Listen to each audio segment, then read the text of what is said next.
independent Black media. The views and opinions expressed by the guests, listeners, and hosts of any program on WURD Radio do not necessarily reflect those of ownership, management, or advertisers of this station.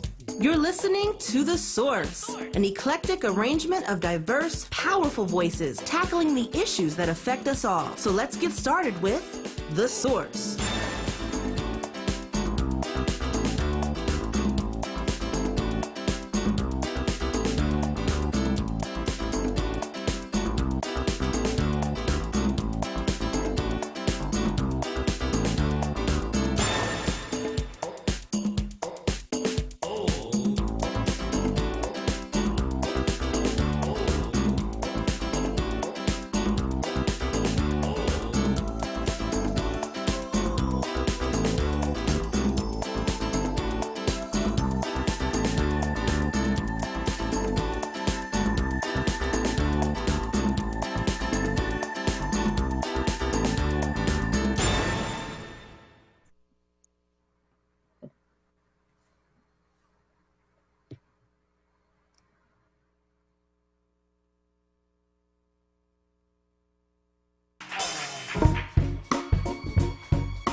Yeah.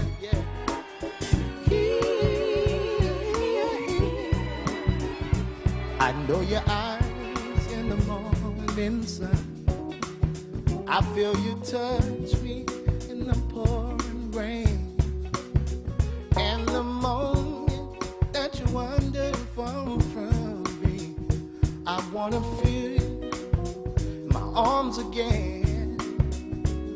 And you come to me on a summer breeze, keep me warm in your love, then you softly me, and it's me. So how deep is your love? It's your love. How deep is your love? I really need to learn, 'cause we live in a world of fools, yeah, breaking us down, yeah, when they all should let us be.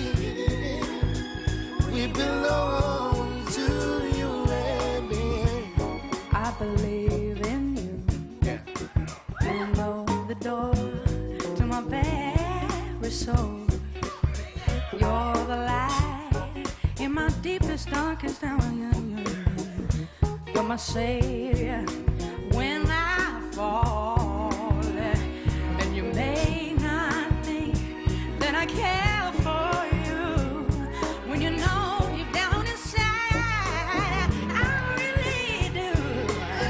Baby, you need to show how deep is your love. It's your love. How deep is your love?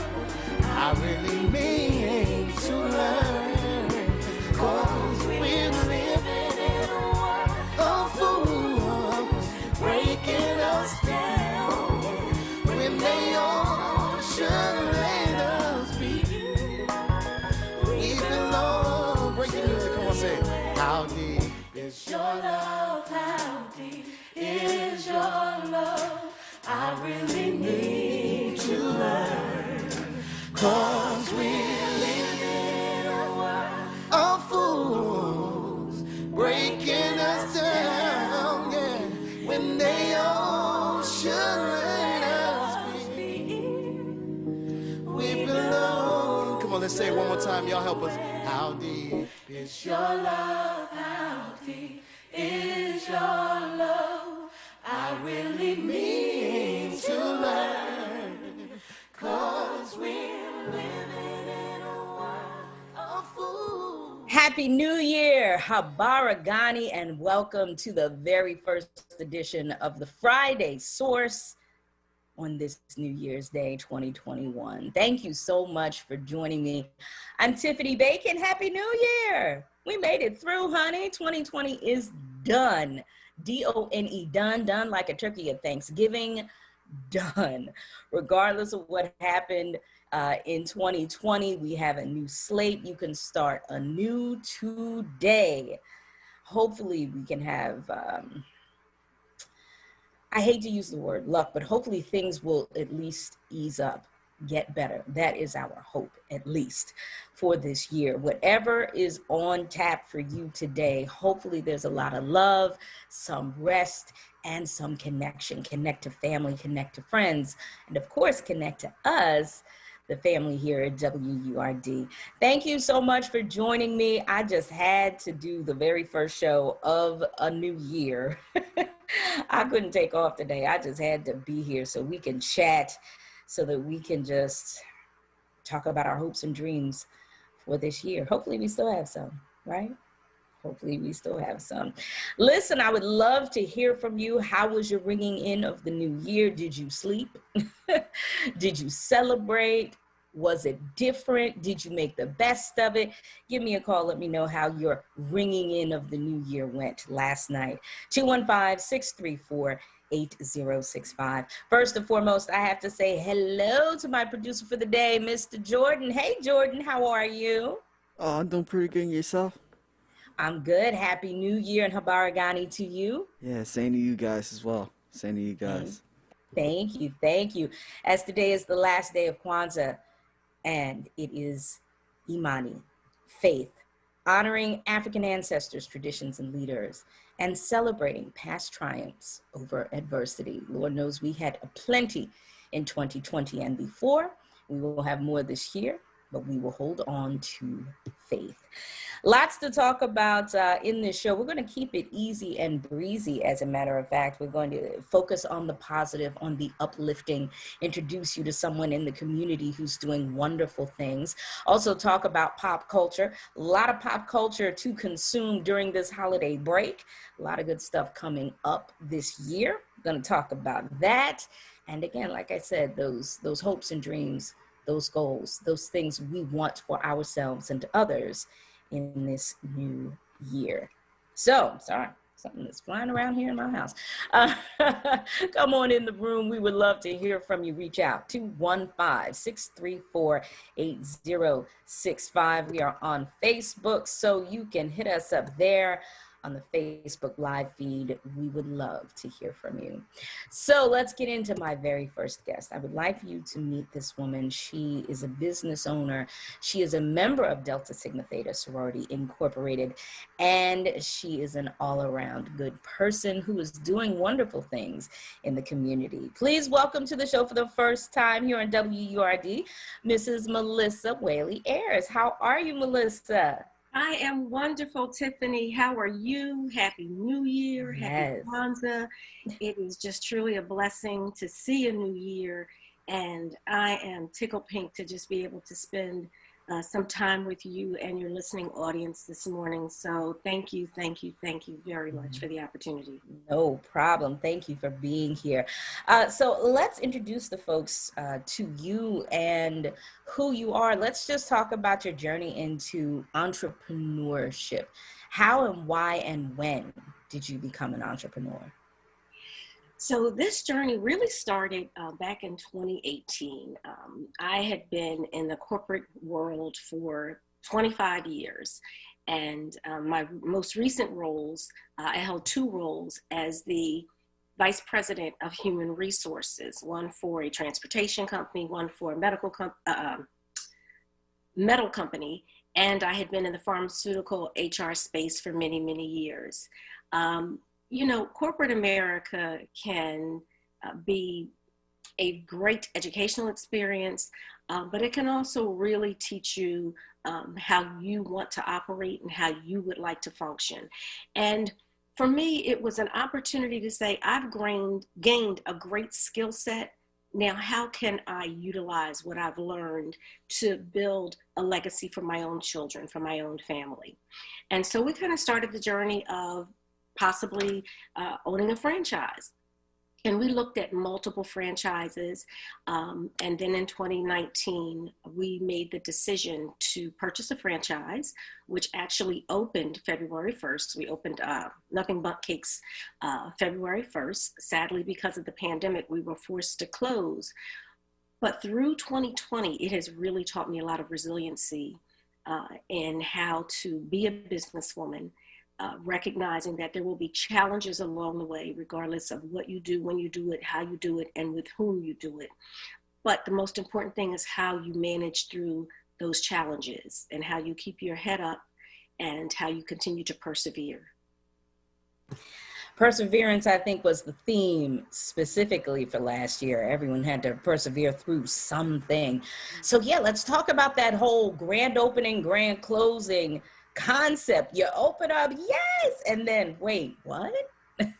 We have to shut down. Walk me through that process for you, the excitement, and then when you got the word, everybody's got to close. So it was a build, a lot of excitement and grandiose support. When I opened February 1st, I opened in prayer. I had one of the ministers from my church, Reverend Smith, come, and she anointed us in prayer. We had song. We even had a special guest, a customer actually came by thinking we were open.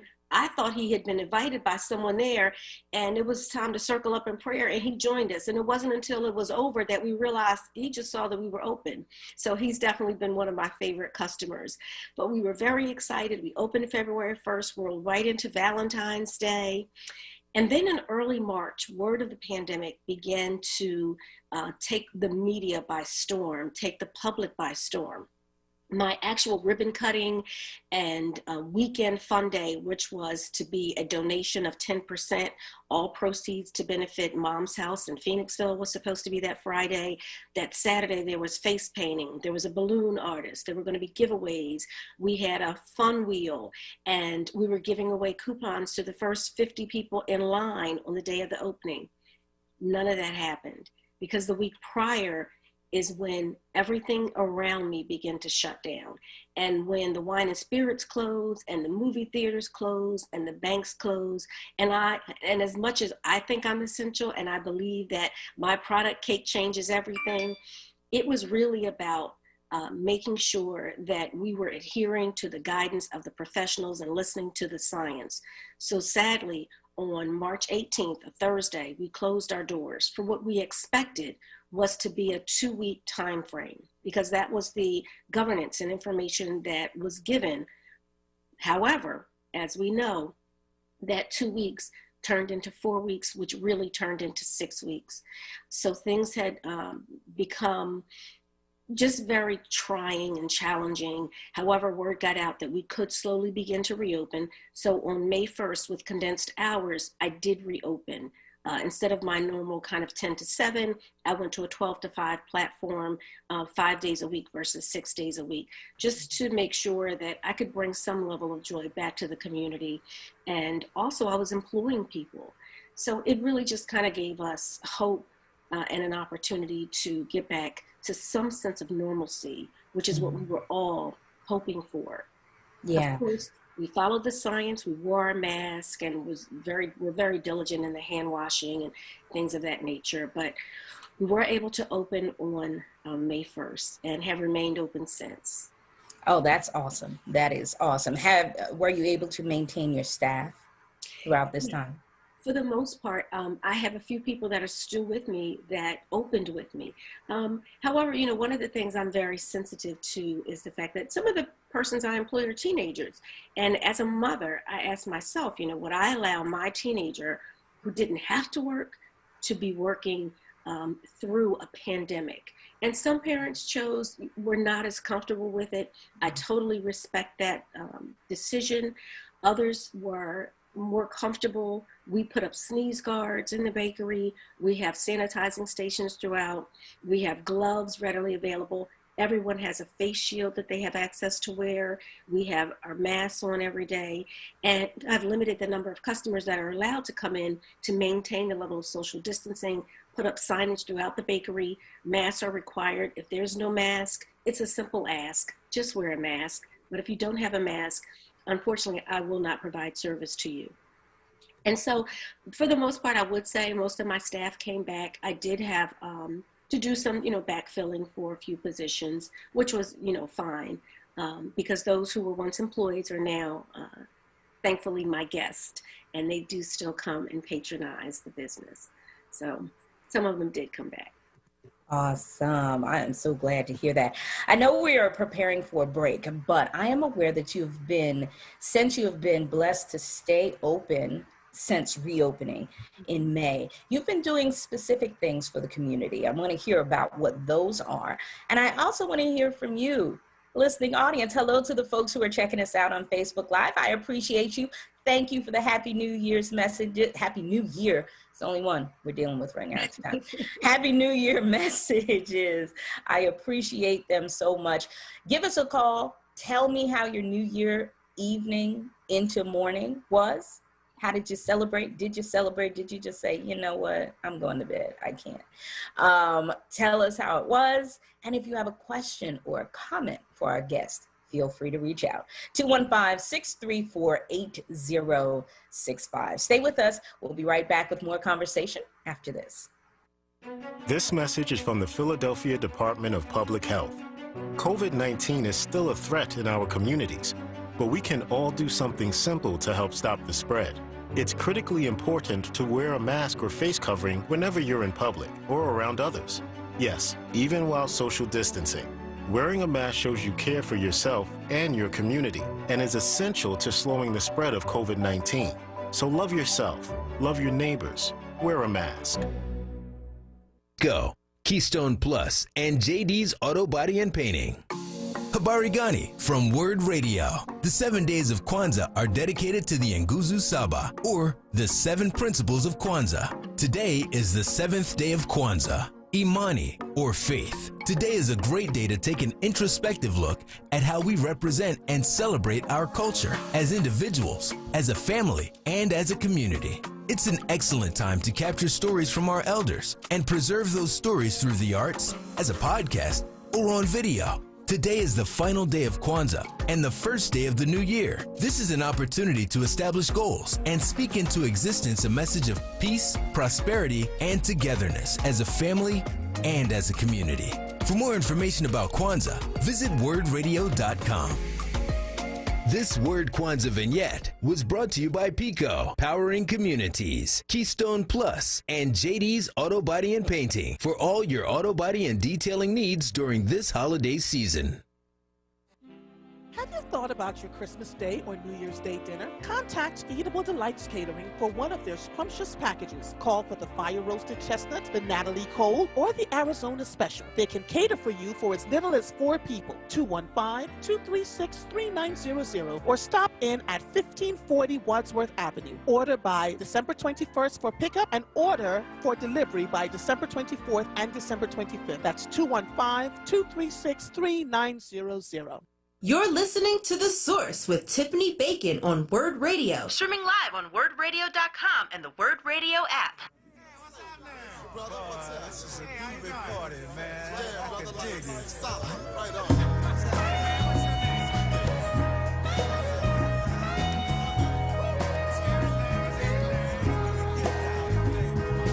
Mother, mother, there's too many of you crying. Brother, brother, there's far too many of you dying. You know we've got to find a way to bring some loving here today. Yeah. Father, we don't need to escalate. You see, war is not the answer, for only love can conquer hate. You know we've got to find a way to bring some love in here today. Oh, picket lines and picket signs. Don't punish me with brutality.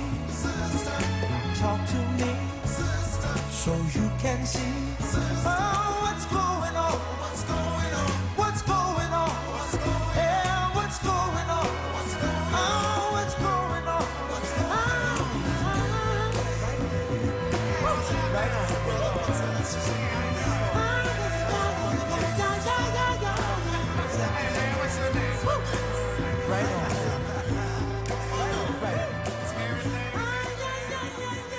Marvin Gaye's classic album and song, What's Going On. Believe it or not, it will celebrate its 50th anniversary on May 21st of this year. 50! My goodness. Welcome back to this Friday, New Year's Day edition of The Source. I'm Tiffany Bacon. Come on in the room. Happy New Year to you. Much love to all the folks who are sending love on our Facebook page. Thank you, thank you, thank you, thank you. Good to see you all here in this new year. Please feel free to give us a call. Let us know how you rang in the new year, how you're doing so far on the first day of 2021. And if you have any comments or questions for my special guest, feel free to reach out, 215-634-8065. My guest is Melissa Whaley Ayers. She is a business owner, nothing but cakes, and she is doing wonderful things in the community. So tell us what you have been doing since you reopened for business in May. So since we reopened for business, being in the middle of a pandemic, it's been a stressful time for all of us. But a phrase that I can't say I have to say I stole, but I definitely feel has become my talk track is throughout all of this, people have really faced some challenges, from being employed to the basics, feeding their children, clothing their children, maintaining shelter. And when I think about how blessed and fortunate I am, people ask me all the time, how's the business going? How are you, panning with all that? But I'm getting asked by customers who are actually coming into the business to support me, who are asking this question. And my response is, I have champagne problems because people are supporting me. You're here because I can bring some bit of joy to you, and you're here to support me. So the fact that we're standing still in my store, which is open, functioning, I have champagne problems in comparison. And that's the best way I know how to put it, because that's really what it is. Schools have been challenged. Teachers want to be safe. We want our students safe. We want our administrators safe. So I've started to work with some of the local schools to do fundraisers because they don't have the revenue generation that they did have when kids were in school to do the fundraisers. So just a quick, easy thing I've done is some fundraisers for cakes with the schools. They partner with me, kind of fill out a form, sell cakes, set up a table, people come and pick them up, and schools have been able to raise $500 in just several hours of giving out cake. And it's taken them 2 hours to give out the cake, but they give out 100 cakes and they've raised $500. So that's just been one way. One of the things that I was able to do, which really blessed my heart on Christmas Day, there is an organization called Kingdom Keepers Outreach Ministries, and this was their 4th annual Christmas Day feed for those in need of shelter. We title them as homeless, which I don't know, I struggle sometimes with that phrase, but they basically gave out dinners, desserts, clothing, sneakers, to people who were in need.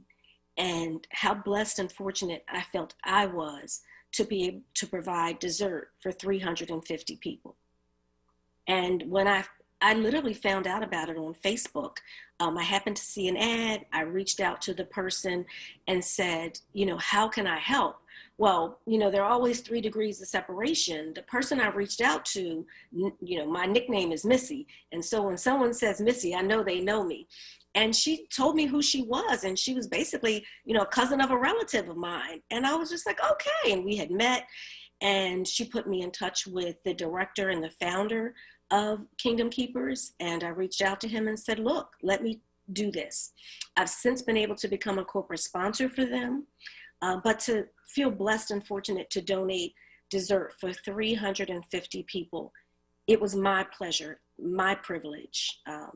And it humbled me to realize how fortunate I was, even through a pandemic, that I was able to do it. We got up on Christmas morning. Kids woke up extra early, as they always would on Christmas.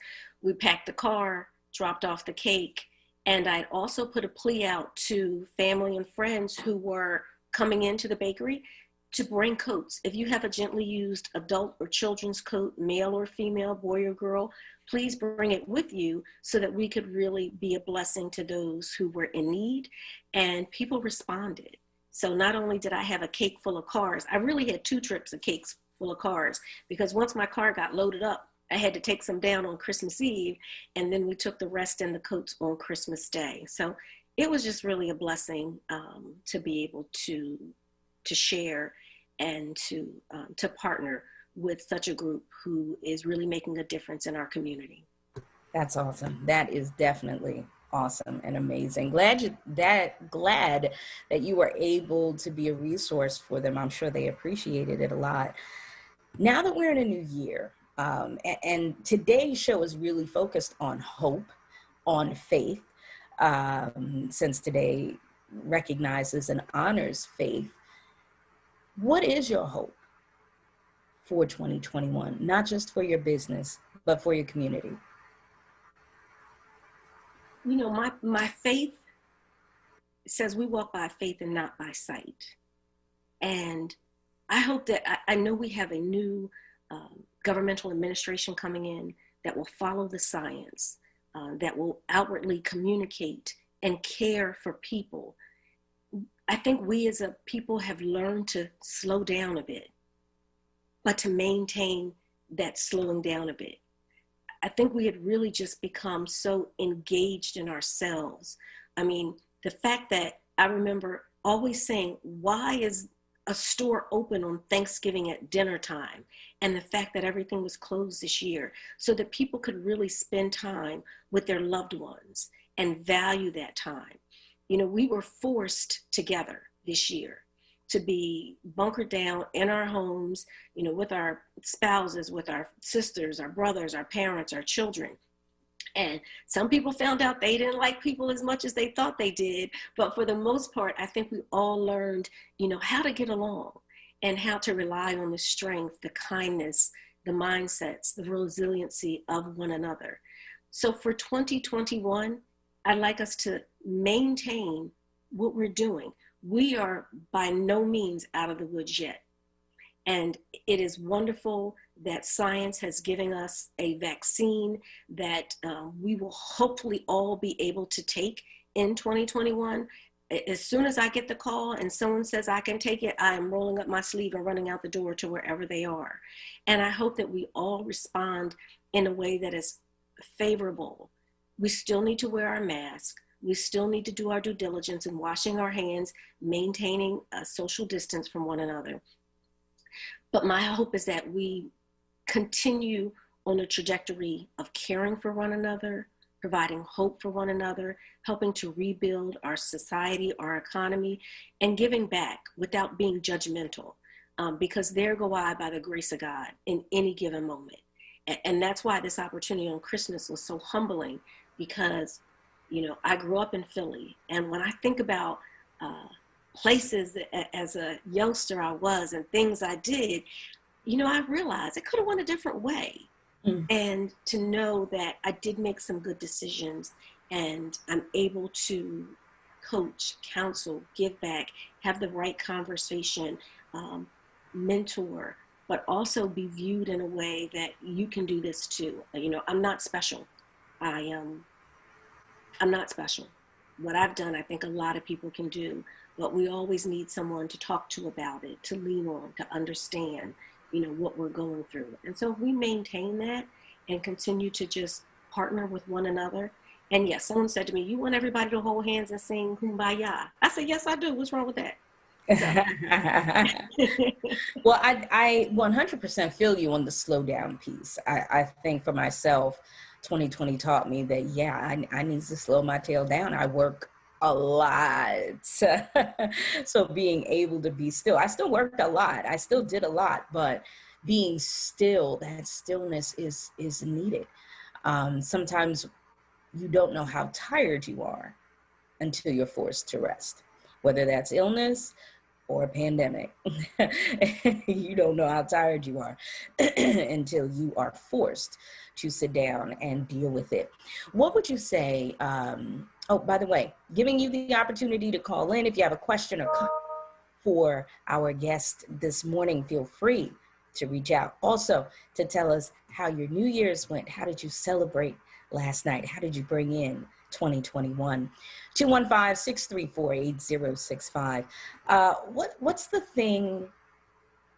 What's the one thing that resonated with you the most coming out of 2021 that you would like to hold on to and get rid of coming out of 2020 into 21 that you would like to hold on to and get rid of? So two different things. So I'm going to answer three questions, because the first question, I'm going to tell you how I came into 2021. Yes. Well, yesterday I celebrated my 52nd birthday. Happy belated. Thank you very much. So I had every intent to sit up with the kids and we were going to toast in the new year. And I said, okay, I'm going to just lay down for just a few minutes. And then when my son woke me up at 12:20, he was like, Mom, I've been trying to wake you up for a half hour. I said, well, Happy New Year. Go to bed. Oh, my goodness. Ain't that the truth? There was a meme on social media yesterday said, if you're over 30, take your nap now if you plan to stay up for New Year. That's right. And I didn't listen, and that was it. And I said, this is like the second, third year in a row. I've kind of missed it. But, you know, I with my birthday being New Year's Eve, I didn't miss a party. So I have seen the new year come in a many a day. So I'm okay with that. Things I would like to get rid of for 2020. So part of this is going to be selfish, because I have a 5th grader and a 7th grader. And I have always valued, appreciated, respected, and just highly favored educators, because they have no easy task. And then to be home with my own children and listening to Zoom and watching Zoom and having to do, you know, Common Core math and social studies, and, you know, listening to them tell me that even though Villanova gave me a master's degree, I'm wrong in how I sentence structure. So if I could do anything, I would make sure these kids were back in school safely every single day, because I am not a homeschool parent. And I think it's the thought of a lot of parents, and my friends that are educators. I tell them all the time how much I value and respect what they do, how they do it. I do call on them and say, listen, I have a 5th grader here who's telling me I don't know anything. Can you please give me some direction? And sometimes I don't. I don't even understand what they're talking about, but I do my best. And you can Google any and everything now. Isn't that amazing? It used to be that our parents had to spend a grip on those Encyclopedia Britannicas. Yeah. And now it's at our fingertips. It's at our fingertips. They don't even know about encyclopedias and dictionaries. So, you know, we were old school. When you didn't know a word, you were told, look it up. And what I've learned is, you know, saying to my 10-year-old, look it up. On his Apple Mac, he hits a button, says it, and it gives him the definition, because he can talk into the mic. And I'm just like, that's not what I wanted you to do. Technology. Phone book. They don't know how to use a phone book. They're like, we don't need that. Yes, I hear you. And the thing you want to keep. Yes. So for 20, I want to keep the value of us, the time we spend together, the slowing down pace, and the opportunity to just do it differently, but do it better. I think, you know, everyone looked at 2020 as, oh, we're glad it's gone. But I think we need to keep our eyes wide open, you know, not like that dichotomy of eyes wide shut, but really keep our eyes wide open, because 2020 was a lot. You know, it was a big burden on a lot of us. However, we don't know what 2021 is in store. We're grateful for the opportunity that several companies have come out with a vaccine. However, we are also hearing that there is a new strand. So we need to maintain our due diligence and be sensitive to what this could be. Be sensitive to those who lost loved ones in 2020. You know, people are still going through a different level of the grieving process, because we couldn't grieve the way we normally would and bring that closure and that togetherness and that family support. So, you know, be sensitive to what's going on around us, but keep our eyes wide open, because we don't really know what 2021 will have in store. And while we're hopeful it will be much better than 2020 and optimistic that it will be, we don't know yet. And we don't want to look at the end of 2021 and say, you know, it was worse than 2020, but what could we have done differently? So let's just be sensitive to that and be mindful. That's the best advice really I could give. Okay, awesome.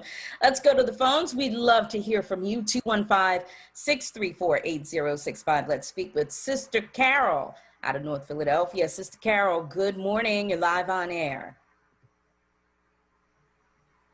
We are so blessed to be here together, to be able to talk on Word, family, 900 FM. I'm just so excited to be in 2021. I want to tell you about my evening. My mom got her wings in '84. I'm 63 right now. I saw everybody because she planted a seed. I was 2 years old, and my mom, I was able to go back to my heritage. She always told me, she said, you are Afro-American. And I didn't understand at the time. I was a young lady, a young woman and everything, coming up and everything. But as I grew, that spirit stayed within me. And I'm so blessed and so thankful and I feel her love all around us. We are loved. We are so blessed to be able to be in 2021. And it's not by our own beings, it's by our ancestors. It's a saying that we always say, that we used to say, we put the needle on the record for joy. When you think of our ancestors struggling and fighting, coming through, they wanted us to have joy. And we are able to celebrate. It's a celebration of 2021. 2020 is behind me, honey. But I love all my Afro-American brothers and sisters, kings and queens, babies. I just love y'all, and I'm so happy and so thankful for Word. I just love you. Thank you so much. We love you too, Sister Carol. Thank you for those encouraging words. Billy, yes, I love you. I do. I'm a member. I love you. Tears of joy. Count on joy when you think of an Afro-American. Yes. Don't count us out. It's a beautiful day. Yes, it is. Thank you so much, Sister Carol. Have an amazing year. Thank you so much. All right. Take care. Hey, listen, this is a good time for a break. When we come back, we will continue our conversation with our very special guest. And I would still love to hear from you. Please reach out. 215-634-8065. I'll also read some messages on Facebook. You can post them there. Love to see you. Stay with us. We'll be right back with more conversation after this.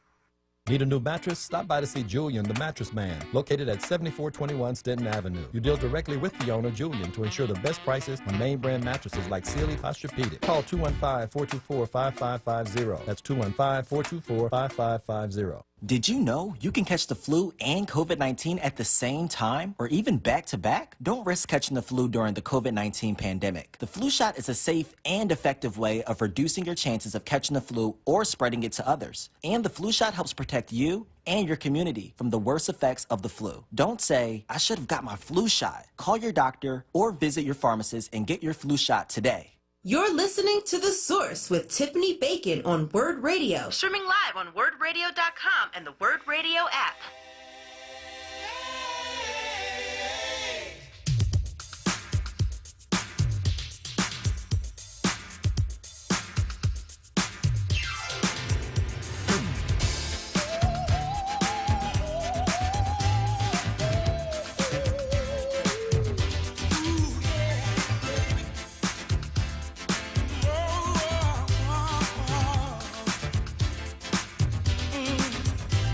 Now I'm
And welcome back to this New Year's Day edition of The Source. I'm Tiffany Bacon here on WURD. Thank you so much for joining me. The phone number to reach us here in studio, 215-634-8065. My very special guest, Melissa, who has a wonderful business in the community. Folks are already on the Facebook page talking about how wonderful her product is. So big shout out to you all. Thank you for supporting her. Feel free to call. We have her for a few more minutes on the program this morning. If you want to call and give her your love and support, feel free to do so. Also, if you'd like to call to share with me how your ringing in of 2021 went last night, you can reach out, 215-634-8065. You have a lot of support out here on Facebook, Melissa. A lot of people saying, girl, the cakes are good. You are a member of Delta Sigma Theta. Where, what chapter are you a part of? Where did you go to school? And I know this has nothing to do with your cakes, but the affiliation, the love that you have for Delta. Why did you choose Delta? Well, I am a proud member of Delta Sigma Theta Sorority Incorporated, a member of the Quaker City Alumni Chapter in Philadelphia. And why did I choose Delta? Was there another choice? No. Ooh. Just kidding. Actually, my mother was a charter member of the Willingboro chapter of Alpha Kappa Alpha Sorority Incorporated, and my little sister is an AKA. So it's all great panhandle love. Sororities actually and fraternities do so much to support our communities. When I tell you that the AKAs, the Deltas, the Zetas, the Qs, the Cap, they have all supported me like no other. Additionally, I am a member of Jack and Jill, the Chester County chapter, and I have been able to, I will scream it from the mountaintops. Do not underestimate the power of the Black dollar, because my friends, colleagues, friends of friends, family, they have supported this business venture like you would not believe. So the sustainability has come from a lot of guests that live in the community, from the work that we've done in the Montgomery County community, but don't underestimate the Black dollar, because my sorority, fraternity, Jack and Jill, church, I go to Enon Tabernacle Baptist Church, they have supported this business that has truly touched and moved my heart forever. So I am elated. I went to Temple University undergrad, and I went to Villanova for grad school. So I am just peacock proud to be an owl and a wildcat. You got it all in there, all in there. Thank you so much. Before we go, talk about your business, where you see it growing in 2021 and how people can find you. So we hope to just really maintain momentum. We are still somewhat on reduced hours. Our hours are 11 a.m. to 6 p.m., Monday through Saturday. We are in Providence Town Center, and kind of that Collegeville area, to me, kind of was put on the map when the Movie Tavern opened. So we are right down the block from the Movie Tavern at the corner of Market Street and Waterloo Drive. Nothing But Cakes address is 99 Market Street. We have a very easy phone number to remember, 610-989-CAKE. And we look forward to always bringing bites of joy, because this is the sweet treat that we all can get. And to me, it's about being sweet to one another, being sweet on one another, and providing something sweet that can just change and make someone smile and bring about some grace and some happiness in their day. So I tell people all the time, let's be sweet to each other. And if we can do it through cake, that's all the more better. Hey, that's what I'm talking about. I love, love, love cake. I appreciate everything that you brought to the program this morning, all the words of wisdom that you shared, your experience that you shared. Even though 2020 is over, the experience of 2020 will still be felt for years to come, including the adversity, the loss, did that really just happen? Ness of the year. If there was one moment in 2020 that really stood out for you, good, bad, or indifferent, What was it? You know, I think what I continue to think about, pray on, and pray that we never, ever have to see again was the death of George Floyd. To have that so, I want to say visible and just available to us to view repeatedly. It's been something that we, I think, as Black people have endured and have had to deal with far too long. And I truly believe it has always happened. But the fact now that it's so visible for us, everybody has a camera phone, you can record it on your watch. There are cameras and video recorders attached to every building. To me, that was a moment that said, you know what, we really, as a society, as a world, this has to change. And I understood the protesting. I don't condone the violence and the acts that totally destroyed businesses. I understood the pain, the hurt, and having that built upness of needing to do something. Now it's about being empowered of what we do and how we do it, because we need to think smart about what we do, about who we vote for, about how we get out to vote, and about how we really embrace our community so that we can make a difference. But that really was a moment in time, because I have a son and I have a husband. And to realize that that could be my son, that could be my husband at any given moment, my friend, you know, my brother. It just really said, this is so heartbreaking.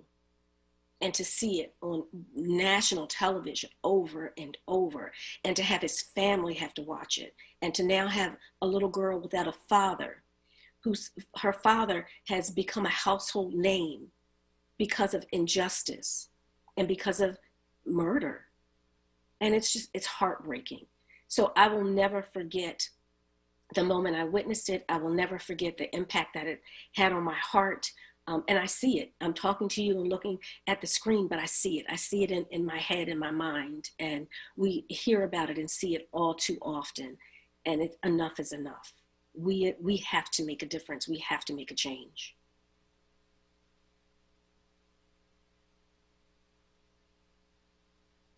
Tiffany, you're on mute. I thought we were going to leave that phrase in last year. And here I go, bringing it into 2021. We don't need to keep that phrase in 2021, but thank you for that.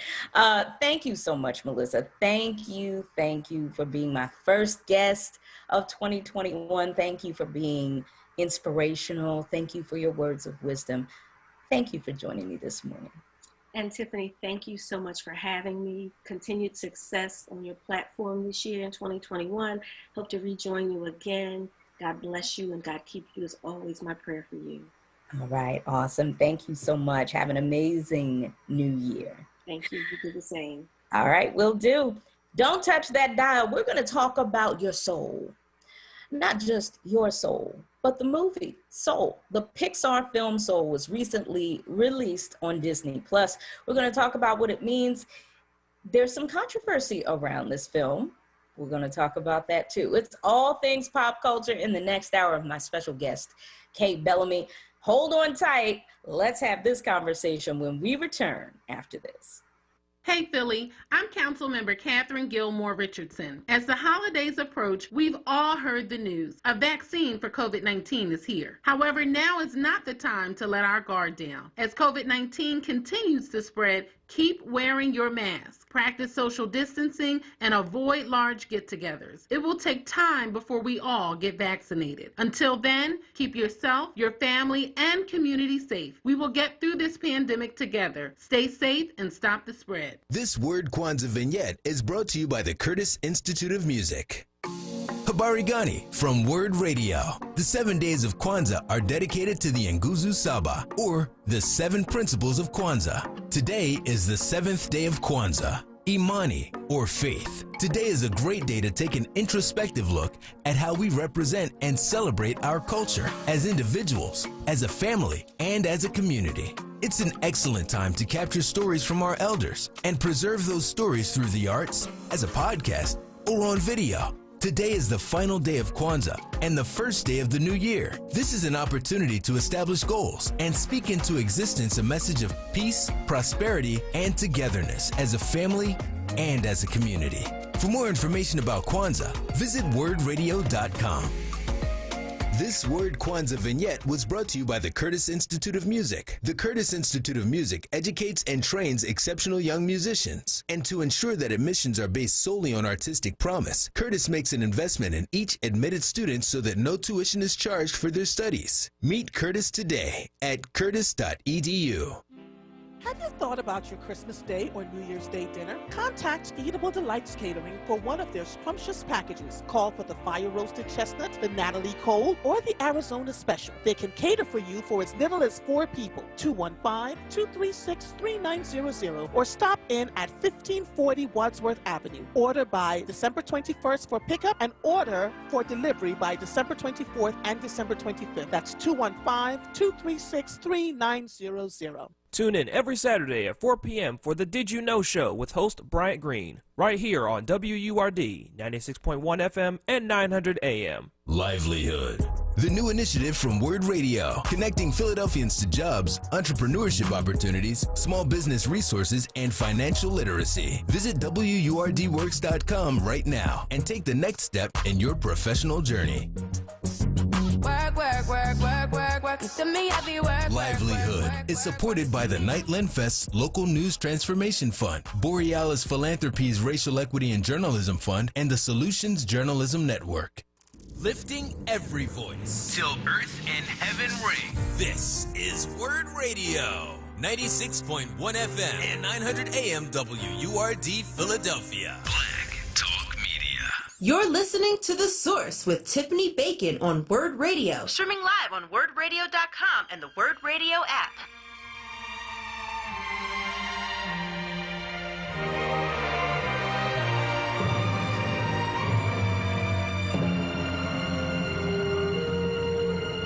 I was born by the river in a little tent. Oh, and just like the river, I've been running ever since. It's been a long time coming, but I know a change gonna come. Oh, yes it will. It's been too hard living, but I'm afraid to die. 'Cause I don't know what's up there beyond the sky. It's been a long time coming, but I know change gonna come. Oh, yes it will. I go to the movie and I go downtown. Somebody keep telling me don't hang around. It's been a long time coming, but I know a change gonna come. Oh, yes it will. Then I go to my brother and I say, brother, help me please.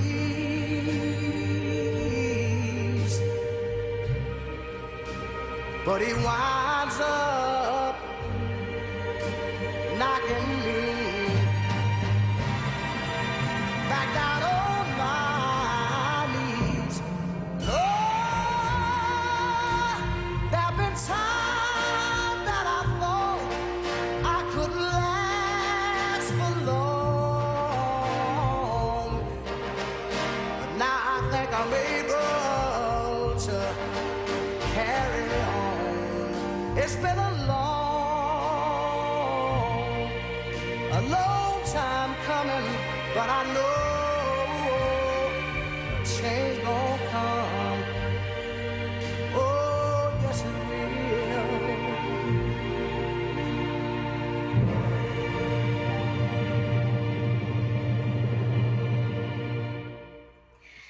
And welcome back to New Year's Day, the New Year's Day edition of The Source. Habaragani, happy 2021. I'm Tiffany Bacon. Thank you so much for joining me. One of my favorite songs for all time, Jordan just played Sam Cooke. I love the voice of Sam Cooke. This segment is all about pop culture. And in case you didn't know, there's a movie in theaters now called One Night in Miami. It follows a fictitious night that happened between Muhammad Ali, Jim Brown, Sam Cooke, and Malcolm X. It is the film directorial debut for Regina King, actress Regina King. The film is in theaters now, but it will be available on Prime Video, Amazon Prime Video. It will begin streaming on January 15th. I'm excited about this film, one, because Regina King is amazing in everything that she does. She is just a tour de force. She has been dope since 227 when she was a child. But in this film, Philly's own Leslie Odom Jr. is playing Sam Cooke. Now, you know that brother can sing. So I cannot wait to check this out. I've seen trailers. I've seen clips from the film. I'm not quite ready to go to the movie theater yet. Not really ready for that. But I will check it out on Prime Video. So if you have Prime Video, or if you want to, help keep the theaters alive, which I fully support, I'm just not ready to go in there, please go check out this film. Here to help me talk about pop culture, things that are open, closed, what's going on, having a full conversation about the media that is available, Miss Kate Bellamy. Hey, Kay, happy New Year. Happy New Year to you, Diva. Oh my God, it is 2021, finally, 2021. Yeah. How cool is that? That we made it. Listen, I thank God that you and I both sit here, and all the people that are listening, I just thank God that we've come on the other side of the year. Yeah, 100% true. 100% true. There's a lot of things that happen in 2020 that folks are not trying to carry on into 2021, except for the fact that we had some amazing entertainment to consume while we were all held up in our homes. Yes. Yes, we did. That is a fact. You cannot say we were short on anything to watch or listen to. And quite a few things came out in the last quarter of 2020 that are of particular interest. And I want to start off our pop culture conversation about the Pixar film Soul. It's the first of theirs that involved an African-American Black lead. Jamie Foxx is the voice of this lead. And it's interesting, in the publication, The Root, there's an article from Damon Young called Why Pixar's Surprisingly Polarizing Soul is So, surprisingly polarizing. And so I do want to have a conversation about that film first in this hour. Have you seen it? What are your thoughts about it? Give us a call, 215-634-8065. You can also post on Facebook. Hello to everybody checking us out on Facebook. I love y'all. Thank you so much for your support, your love, and of course, your views. So feel free to post or call. I like both. 215-634-8065. Let's hear from you, Miss K. Did you see Soul, and what were your thoughts? Okay, so I have to say I got through part of Soul because I was actually traveling. So I'm in Myrtle Beach. Yes, ma'am. Yes, ma'am, Myrtle Beach. So I was traveling, and I got to see part of it. But here's what I will say. I've read all the reviews, and, that is the only movie I have not seen in completion just yet. Okay. But all the reviews are so amazing. And I got to see Jamie Foxx talk about the film in general. Felicia Rashad, Questlove, like these guys are in this animated film. And when I look at Questlove just alone, and I'm just like so proud to say, oh my God, here's our Philly homeboy that's in soul, and because it's based around music, who better to kick that off than Jamie Foxx? Who better to do that? And so, you know, I'm just so excited, Tiffany, that so many Black movies are being made, and it hit us in this final quarter of 2021, and we're just watching ourselves just rise up. It's right before our very eyes. And so just to see that alone, I'm very excited for the film. I really am pushing that young Black children and young Black people see this animated film as well, because you get the music side of it, probably music they don't know about, haven't heard about, you know. So they get that history in it too, but you also get to see what our future is starting to look like. Yeah. You know, I did get to, of the things we're going to talk about in this segment, this is the one I got to see all the way through. So I'm behind on some of the other things just because there was so much to consume. I literally could not spend my entire day, every single day, all day, consuming them all. So I'm behind on the others. But Soul I saw all the way through. It was very pleasant, different, definitely gave you something to think about. And I like a lot of animated films. It's one of the things you can watch with kids, but it is kind of dark. There's a dark part to this film, but it does make you ask a lot of questions, regardless of your faith base, to think about your soul, where it goes, what happens. It brings up the question of purpose. Do we all have a purpose? We hear that said a lot. I've said it a lot. I believe it. I believe that I am here for a reason, and I have certain things that have happened in my life that say you are here for a reason. There are certain assignments that you have, that you were given at birth, and we hope that you make the right decisions so that you can fulfill these assignments. And even in your mistakes, if you remain faithful, you can find your way back to being on track for fulfilling these assignments. But this film questions that. It questions a lot of things. At first, I viewed the film without taking in any of the criticism. I just wanted to know how I responded to it. And I responded well. It was like, wow, I love the fact that he's a jazz musician. Jazz needs as much love and light and shine as it can get. It, you know, because of the decline in venues, because of the pandemic and, you know, all theater venues being closed, you know, it gets hit hard as a genre. So I'm glad to see jazz get some shine. Some non-traditional characters show up in the film. But then when I read some of the reviews, some of the criticism of the film, I can totally understand where some of it's coming from.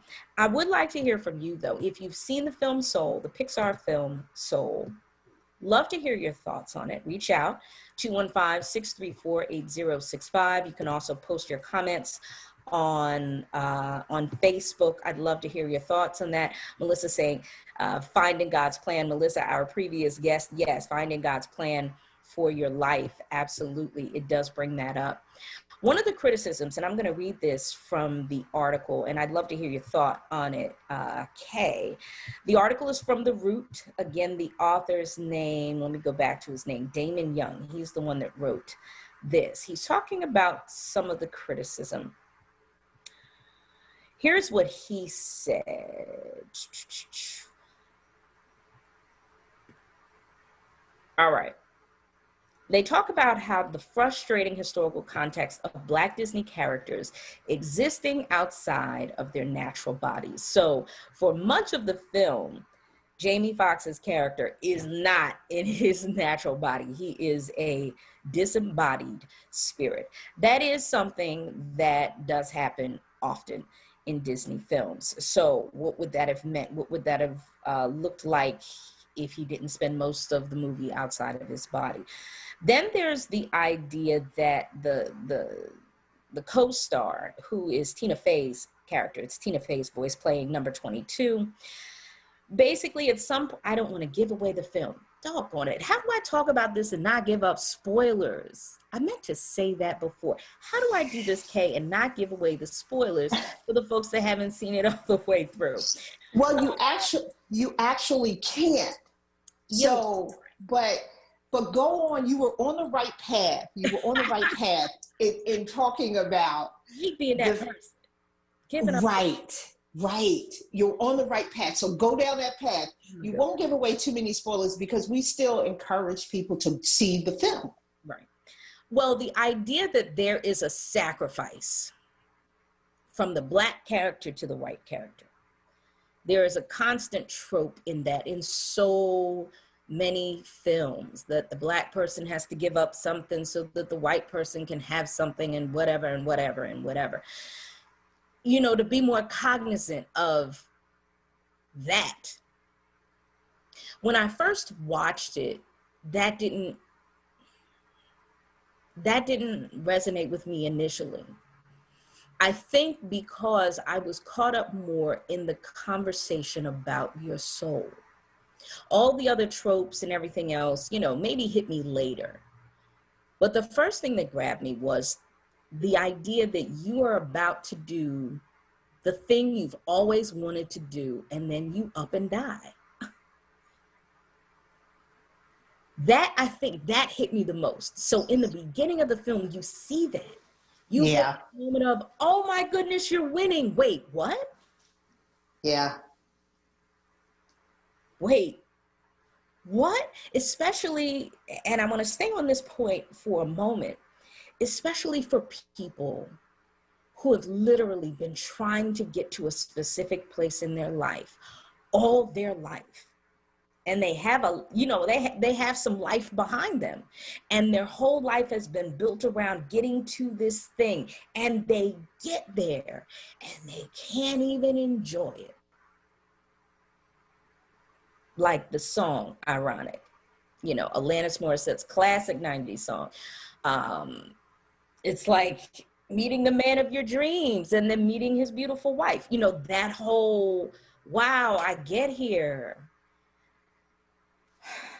Yeah, and you know what? And listen, there's a whole lot of people who can say that that right there was a reality for a family member, a loved one, who was just on the rise. When you think about, you know, young people who are on the rise and you hear their story, you know, they were headed to college, or they were headed, you know, to the NFL, or and they had this wonderful life in front of them, and all of a sudden it's gone.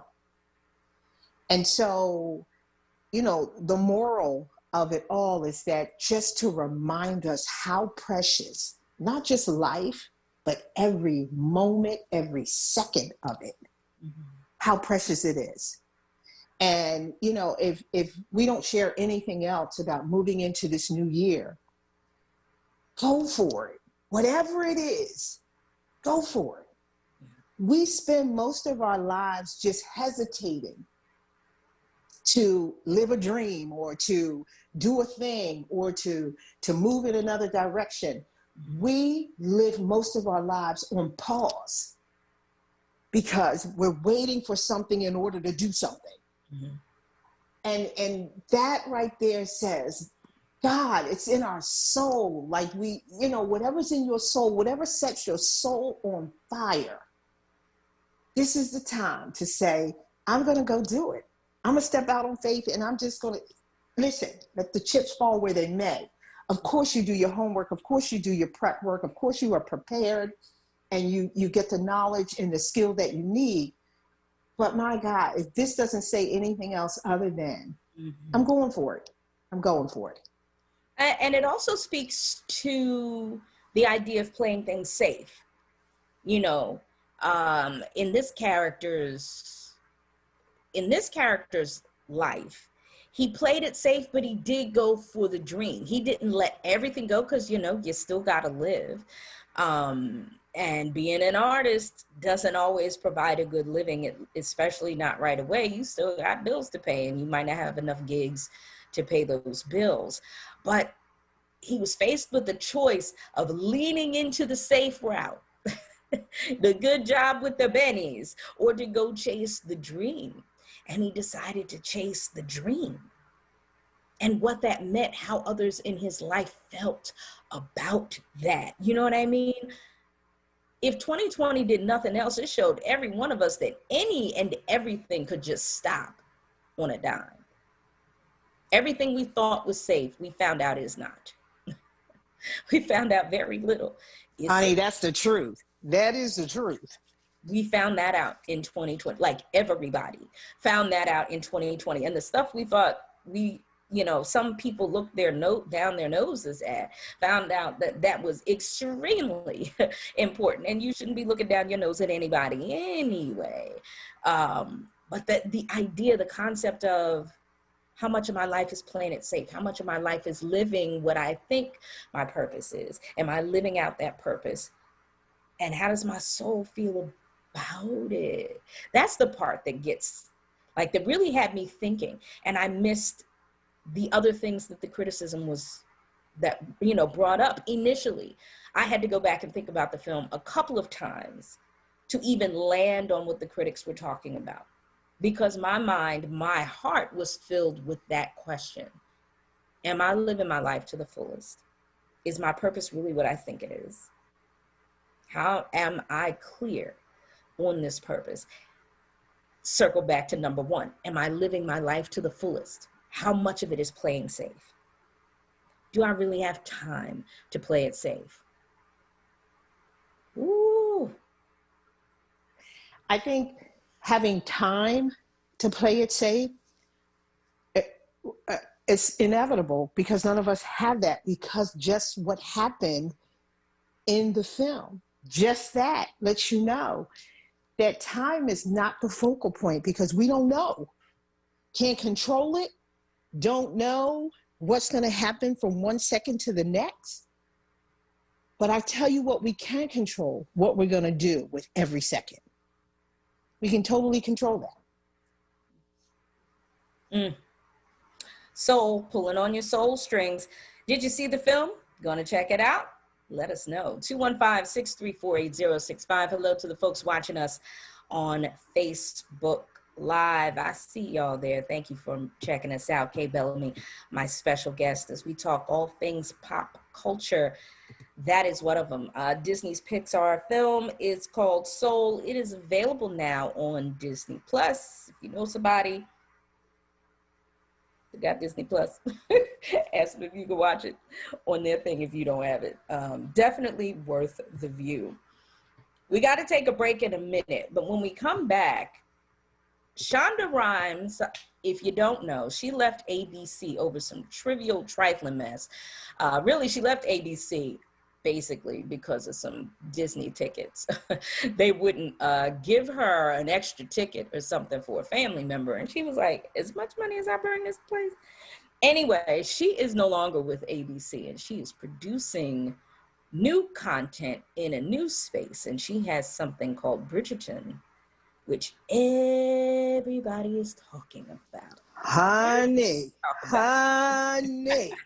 I should say Miss K is going to break it down, because that is definitely on my list of things to watch that I haven't had time to watch just yet. But we're going to talk about the hype about this new flick, new series available now. So stay with us. We want to hear from you. Be a part of the conversation today. 215-634-8065. Stay with us. We'll be right back after this. This message is from the Philadelphia Department of Public Health. COVID-19 is still a threat in our communities, but we can all do something simple to help stop the spread. It's critically important to wear a mask or face covering whenever you're in public or around others. Yes, even while social distancing. Wearing a mask shows you care for yourself and your community, and is essential to slowing the spread of COVID-19. So love yourself, love your neighbors, wear a mask. Go, Keystone Plus, and JD's Auto Body and Painting. Habari Gani from WURD Radio. The 7 days of Kwanzaa are dedicated to the Nguzo Saba, or the 7 principles of Kwanzaa. Today is the 7th day of Kwanzaa. Imani, or faith. Today is a great day to take an introspective look at how we represent and celebrate our culture as individuals, as a family, and as a community. It's an excellent time to capture stories from our elders and preserve those stories through the arts, as a podcast, or on video. Today is the final day of Kwanzaa and the first day of the new year. This is an opportunity to establish goals and speak into existence a message of peace, prosperity, and togetherness as a family and as a community. For more information about Kwanzaa, visit wordradio.com. This Word Kwanzaa vignette was brought to you by Pico, Powering Communities, Keystone Plus, and JD's Auto Body and Painting for all your auto body and detailing needs during this holiday season. This is not a fad for us. We will not resume our regular programming when things die down. We're not black to help our bottom line or because it's politically correct. We're not joining a fight. This has been our fight, our message, our people. Black lives have always mattered here. We are Undeniably, indefatigably, unapologetically, permanently Black Talk Media. WURD.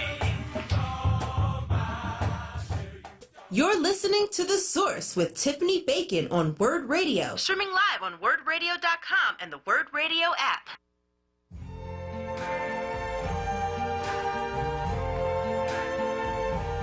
I see trees of green, red roses too.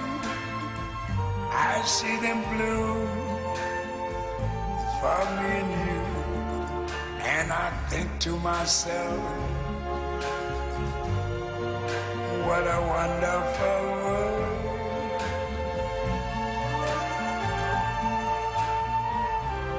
I see skies of blue and clouds of white, the bright blessed day, the dark sacred night. And I think to myself, what a wonderful world.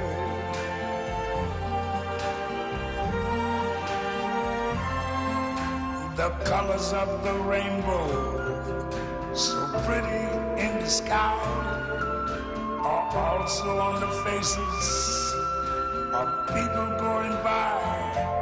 I see friends shaking hands, saying, how do you do?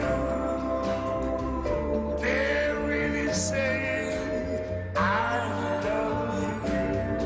I hear babies cry. I watch them grow.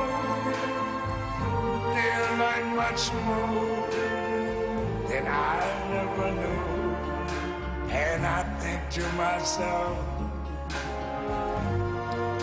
what a wonderful world.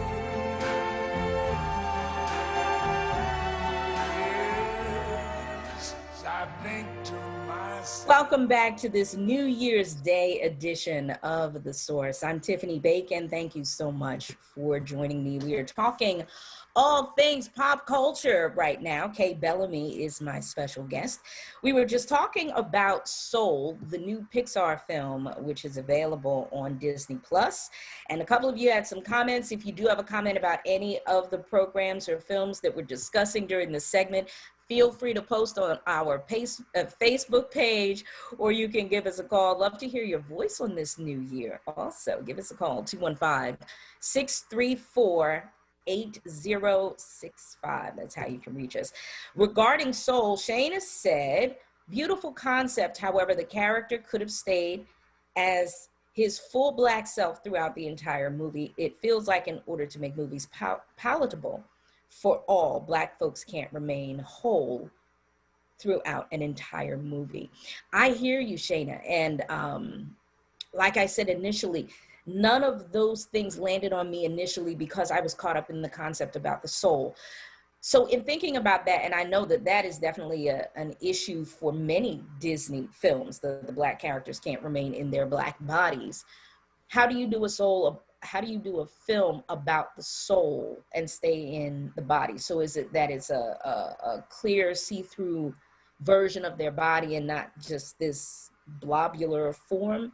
I'd like to hear your thoughts on that. If you were an illustrator, how would you draw that? to keep in line with what you're saying. This isn't a, devil's advocate thing. This is an actual question. Like, if you could re-illustrate that, what would his character look like as his soul? What would be your thoughts on that? And thank you so much for sharing, because yeah, that's a criticism I've read a lot about. And I do agree, that is definitely an issue. Why can't Black folks be Black people throughout the film? I hear you on that, and thank you so much for sharing. Melissa, our previous guest, says she had no idea she's going to watch it today. So yeah, hopefully you get a chance to check out something new. Soul, definitely worth the view on Disney+. So now, moving from Disney+ to another powerful streaming network, Netflix. Kay Bellamy is going to have to tell us about this, because I've not watched it yet. I've only seen the social media hype over this thing, and it's Bridgerton. It is from Shondaland. Shonda Rhimes is the producer behind the Netflix series. It is based on the Julia Quinn books. There are 8 books about these 8 siblings. This takes place in London between 1813 and 1827. Tell us about Bridgerton, Kay, since you are part of all the hype, since this thing is all the rave. I have to say, I absolutely am a fan. I am a fan. If I sound like I'm a fan, believe that I am a complete fan of Bridgerton. Okay. Here's the thing, is that they took that period piece in the 1800s, and they also took the current day and time and brought them together. Okay. They did it musically, they did it in the cast, they did it in the storyline, and they merged those two together. And who would have thought that all cultures, Blacks, whites, all cultures took to this, because it represented all of us. It represented all of us. And the leading man, can I just say gorgeous? Can I just say fine? Can I just say, where have you been all my life? Can I just tell you? So, sidebar, anyway. Yeah, you know, that's yeah, he does. And the crazy thing is that he's not a new actor to the scene. He's done Shondaland before through For the People. Yeah. So Reggae Jean Page is his name. And so he did an amazing job in this piece. But what I will say is that, culturally, if you haven't watched it, I won't give you, I won't spoil it for you. But what I will say is that when I watch it and I think of a time where women, our ultimate goal was to marry and be taken care of, that was like your life. You were born into the world to do just that. Mm-hmm. Nothing more, just that. To have babies, to become a mother. And you look now and say, my God, look how the world has evolved. Mm-hmm. Look how it has evolved. And so I just encourage you to watch it, one, to even understand what it was like back then. And the great thing is that you're able to see our faces, our skin color throughout the entire series in all sorts of roles, from the queen to the leading man to, it's just an amazing story. And because Shonda put her foot in it, her knee in it, her elbows in it, mm-hmm. She took it to the next level. She took it to the next level. And so I can't even tell you what I want to tell you, because it would completely spoil it for you. But if you have not watched the series, watch it, because it is love, it is relationships, it is power, it is, all those things that we watch in a lot of the series that we watch, that we binge on. But it's from a whole different world for that period piece in the 1800s. And it is some kind of remarkable the way Shonda put this whole thing together based on those books in that series of books.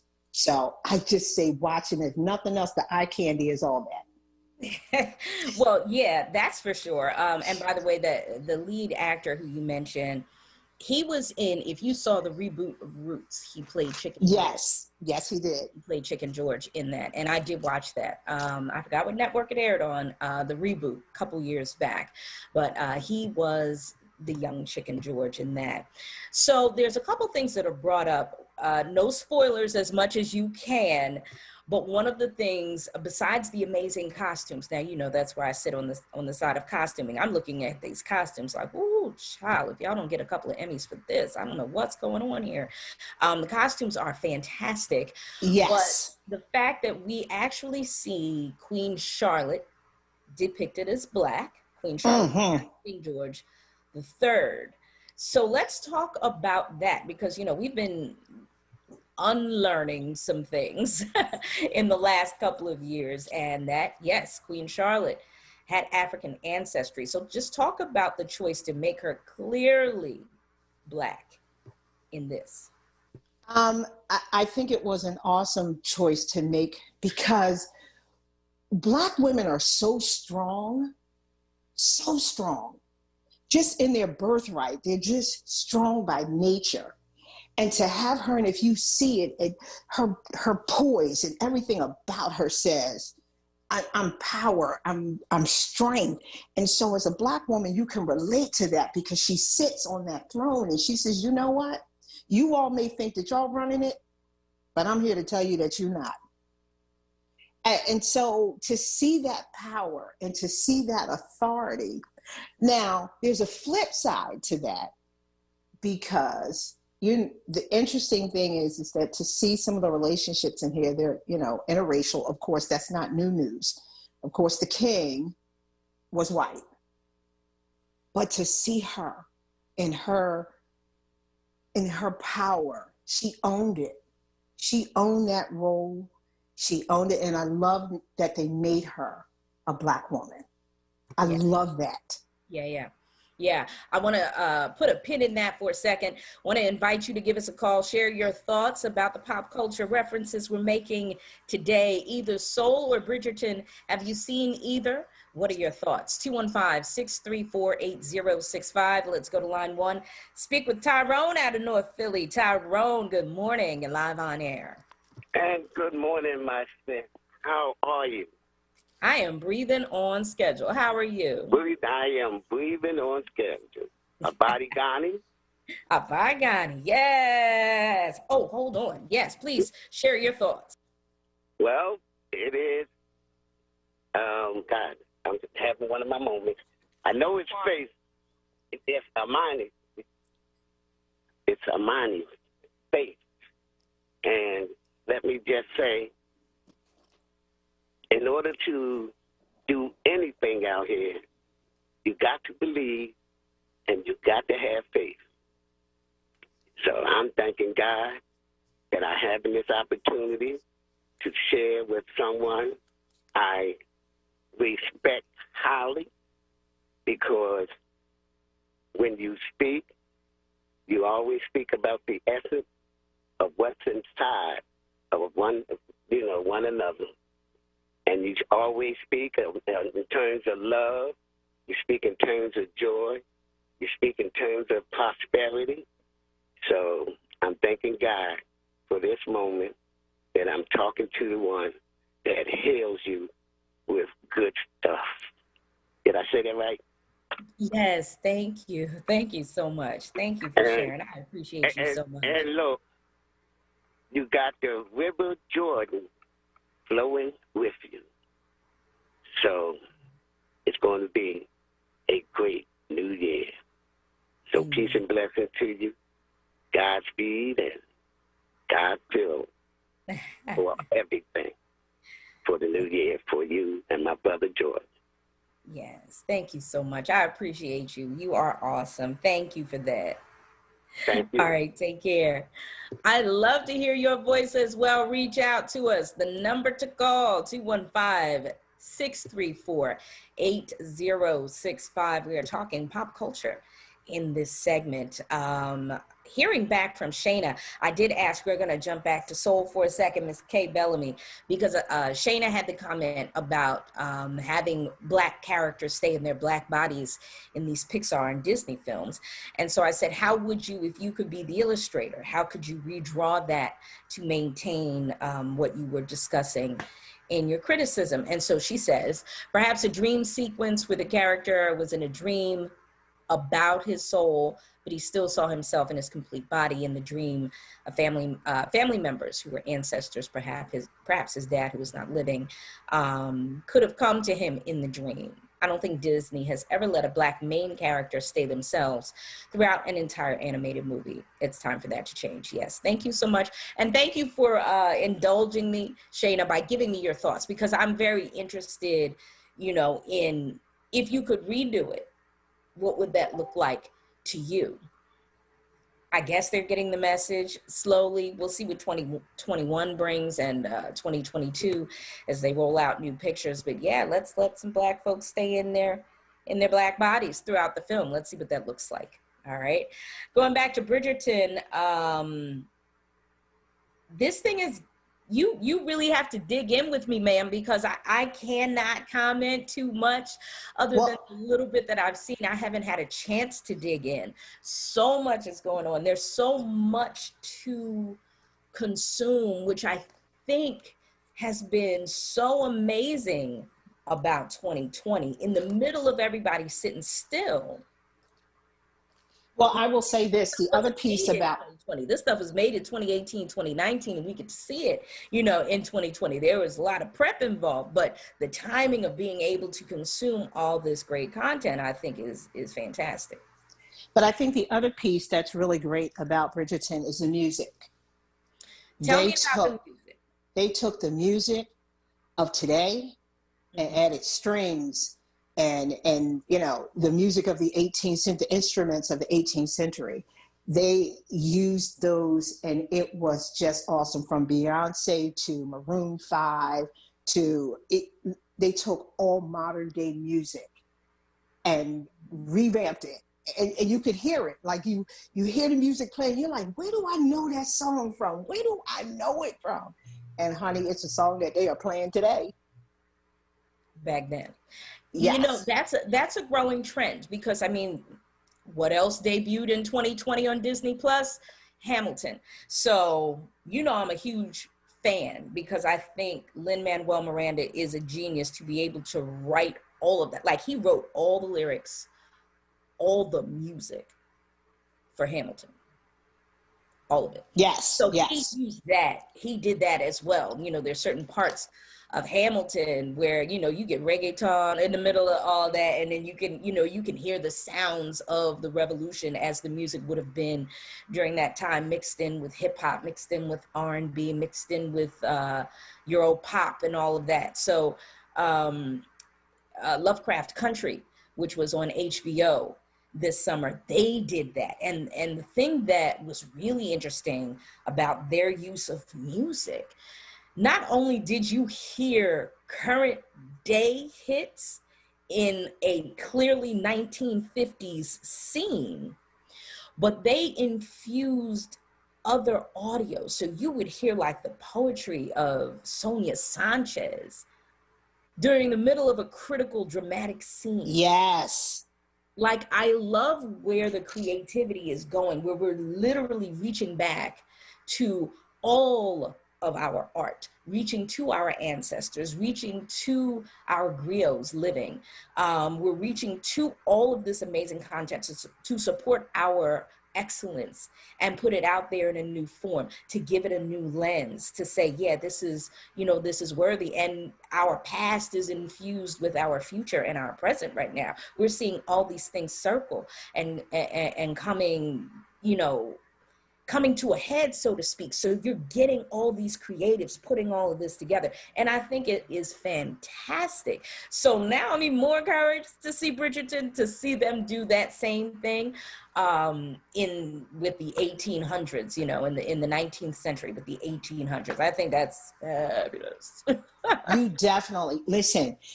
definitely have to see it. And on top of that, It's an amazing storyline. It's an amazing, and so every season, they will focus on a different child. Aha. So that's how they're going to roll. Right. Kids, right? It's 8 kids, exactly. So they're going to focus on a different child of those 8 throughout this entire series.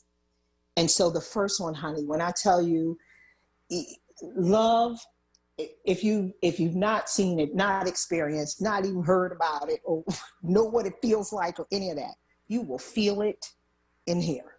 You will feel it in this. Okay.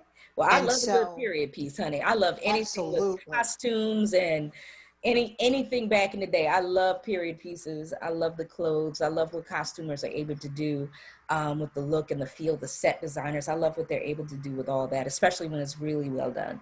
And the pictures I've seen show that it's really well done. It's really, really well done. Well done. All right. So, kudos to Shonda one more time. Yeah. Well, I mean, she's been bringing us hits for a minute. Grey's Anatomy, Scandal, How to Get Away with Murder. She's been in the game for a while. Absolutely. Writing is always fantastic. So I don't think that this will be any less amazing. All right, something else for you to watch. Continuing our conversation about pop culture, we're going to take a break. When we come back, did you know a former Eagle is now an actor in a romance flick? Oh, we're going to hear about that when we come back. Yes, yes. Parents, Teachers, Guardians. 100 Black Men of Philadelphia introduces your 6th through 12th grade students to the world of finance. Come to the Young CEO Financial Empowerment Open House on January 9th, 2021. Sponsored by Wells Fargo. Discover 3 free programs where students may win monetary gifts, prizes, and scholarships. Register today at 2021youngceo.eventbrite.com or call 267-258-2900. This Word Kwanzaa vignette is brought to you by Temple University. Habari Gani from WURD Radio. The 7 days of Kwanzaa are dedicated to the Nguzo Saba, or the 7 principles of Kwanzaa. Today is the 7th day of Kwanzaa, Imani, or faith. Today is a great day to take an introspective look at how we represent and celebrate our culture as individuals, as a family, and as a community. It's an excellent time to capture stories from our elders and preserve those stories through the arts, as a podcast, or on video. Today is the final day of Kwanzaa and the first day of the new year. This is an opportunity to establish goals and speak into existence a message of peace, prosperity, and togetherness as a family and as a community. For more information about Kwanzaa, visit wordradio.com. This Word Kwanzaa vignette was brought to you by Temple University. Temple University made major strides in HIV research, fought against COVID-19, committed $1 million to anti-racism initiatives, and more. As always, the owls shine no matter what. You're listening to The Source with Tiffany Bacon on WURD Radio. Streaming live on wordradio.com and the WURD Radio app.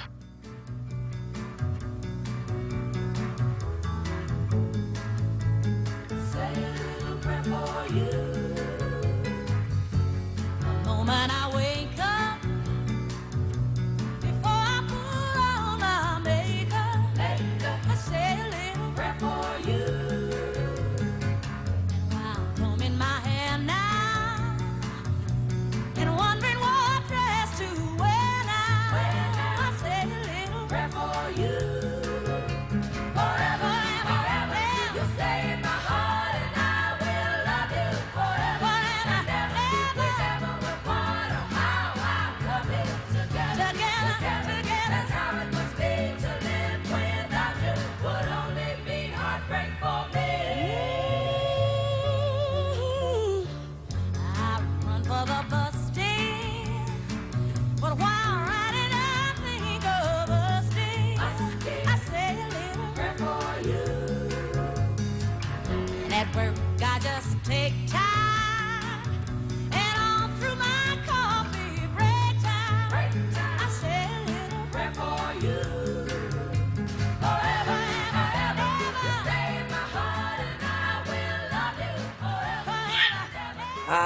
Good music, good times, good new year.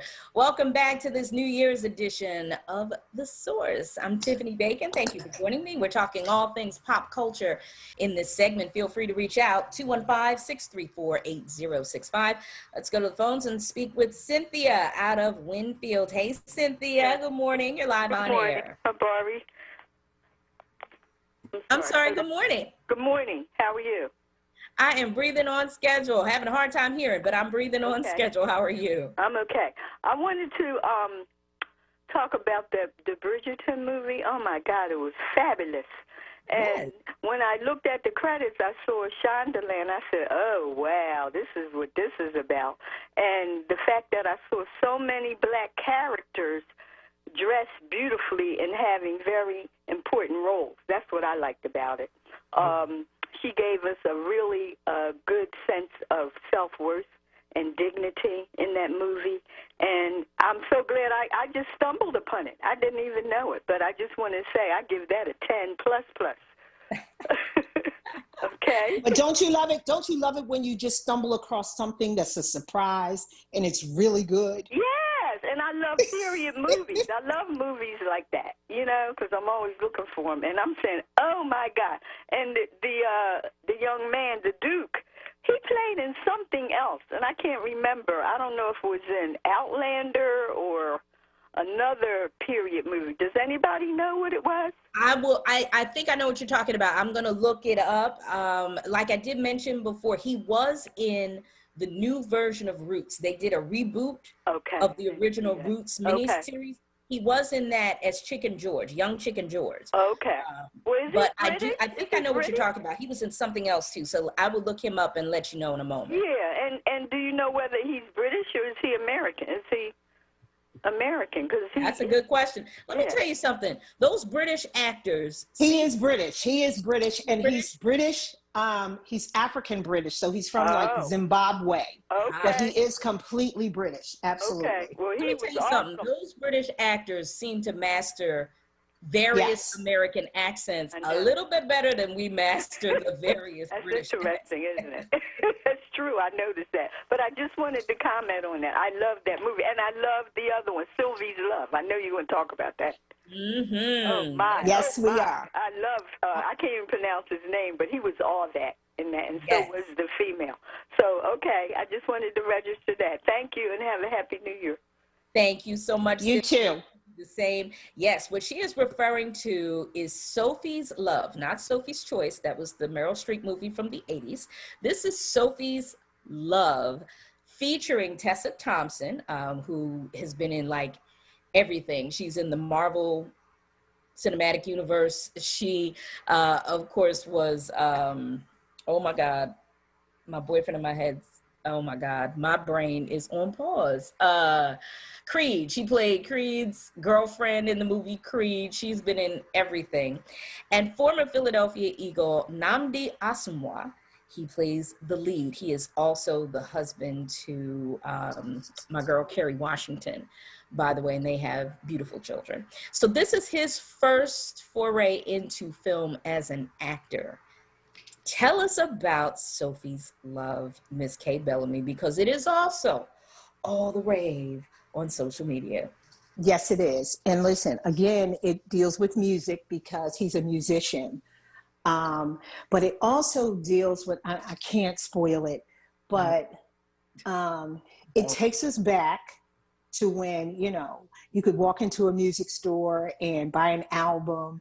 You know, it took you back to all of those times, but it took you to a place of, once again, love and how women see it versus how men see love and relationships and what we will do or what we will sacrifice as a result of it. It took me a minute to even realize, because as I'm watching it, I'm looking at the guy and I'm saying, where do I know him from? Where do I know him from? So now I go on my search and it's Kerry Washington's husband. I was like, oh my God, he did a phenomenal, I didn't even know he was in the acting game, but he did a phenomenal job in that. And also the leading man from Bridgerton, he's in it also. Aha, so maybe that's the other place our previous caller was talking about that she's talking, because he was in that. He's in that too. Yes. Yeah. That's So he's in that, and listen, no accent, no, completely different character. Yeah. Completely different character. And so, I'm just going to put it out there in the atmosphere. I think he's going to be a complete star. He's going to be a star somewhere in his lifetime. He's going to be a star. Both of them, right? Because Namdi does a great job. Namdi did a phenomenal job.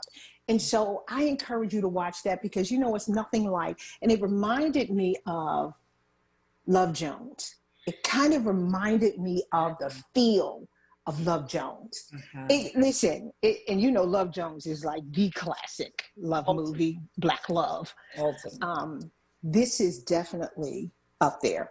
So watch it. It's really good. It's soft. It's warm. It's a really good piece too. So I'm just thankful that we are just all over the place right now. I'm so into Black love and Black people and Black. Bliggity Black, honey. We are talking about Black excellence. We're not with the the struggle center. I don't want to deal with the struggle part. Like, let's show us in other lights. We know about the struggle. Let's see these other things, these regal things. Let's get this love popping. I love seeing us portray whole people, not these two-dimensional, one-dimensional caricatures of us. And broken all the time and busted, keeping our head above water, making a wave when we can. And there's room for that. But if all the rooms are full of that is not indicative of who we are.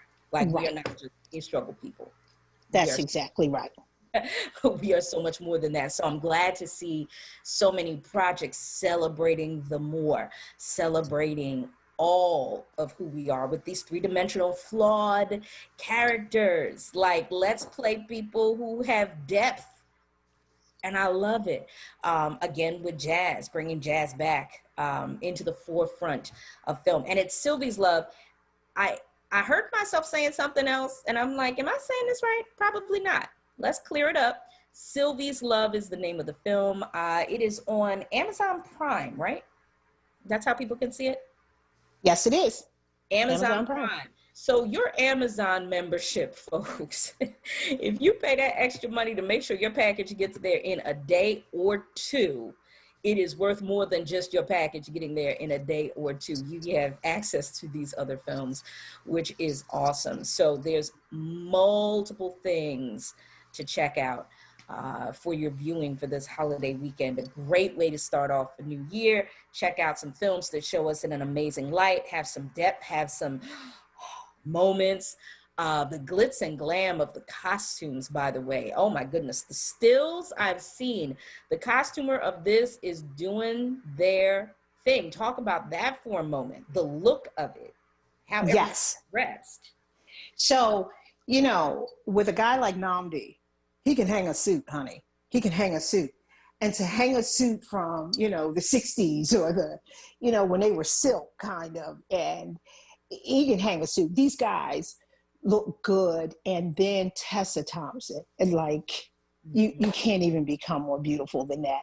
And she was just wholesome looking and just pure and just heartful. And even her mother, who was this kind of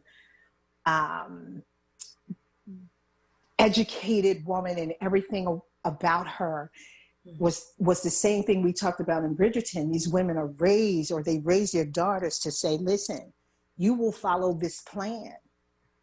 You will follow, here's the plan, I'm laying it out, and this is the plan you will follow. This is who you will marry, this is who you will date, this is who you, and so in her mother's mind, that was the plan. But you know what? Listen, when people are strong, and this is what I talked about with the Queen, we are regal in our own right, and our strength is undeniable. It is second to none. Yeah. Because when we get our mind fixated on something of who we want to be and where we want to go and what we want to do, there's no stopping us. I know that's right. Let's take a call before we go to break. Jordan, is it she? She's on the line? Or Sheila? I'm not sure. D. Okay, sorry. I'm trying to read. D is on the line. Hey, good morning. You're live on air. God bless you. Happy New Year. Safe, blessed, healthy, prosperous New Year. I thank you guys for being on 900. It's so educational. And I'm on a vacation, so I need a list of movies that I can sit back and watch. Now, I just came on, and I just caught the tail end of where you were talking about, was it Sophia's Love or Sylvie's? Sylvie's Love. Yes, Sylvie's Love.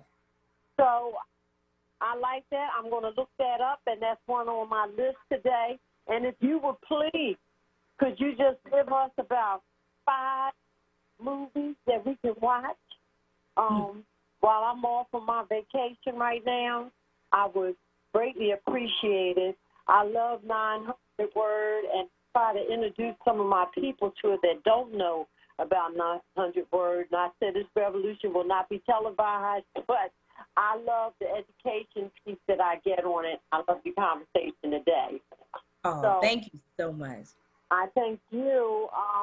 And I look forward to hearing about some more movies that I can watch, whether it's on Amazon Prime, Roku, Demand, whatever. And we will give it to you. In fact, we're going to roll into another segment. If Kay Bellamy is all right with that, we can talk about some of our recommendations, what to watch as we bring in 2020. We'll get into that in the 12 o'clock hour. Sounds good, Miss D? As we bring in 2021, not as we bring in 2020. Okay, see, listen, Linda, you're not listening. That's going to be with me for, give me a week. I know. So I can get that out of my mouth. You know how it is when you write down absolutely the date and you say the old date for a couple of weeks. I'm trying to get it out my mouth. We've had 2020 in our mouths for what felt like 2 years. Give me a sec. Yes, ma'am. 2021. We're going to give you some recommendations. We have to take a break. We'd love to hear from you. I'd like your recommendations as well. What are you watching? What are you telling people about? We're focusing on pop culture as we ease our way into 2021. Thank you, Ms. K. What is it that you recommend people seeing? We'll talk about that and more when we come back after this. The WURD Radio Newsletter, keeping you informed, engaged, and connected. Sign up by visiting WURDradio.com. Scroll to the bottom of the page and type your email address under Connect with Us. You'll receive the latest information on WURD Radio, messages from our president and CEO, Sarah Lomax Reese, exclusive articles and multimedia content, and resources. Stay informed with the WURD Radio Newsletter.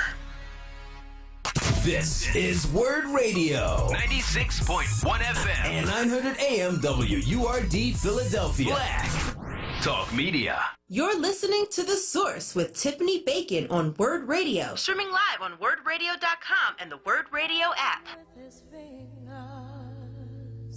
Singing my life with his words,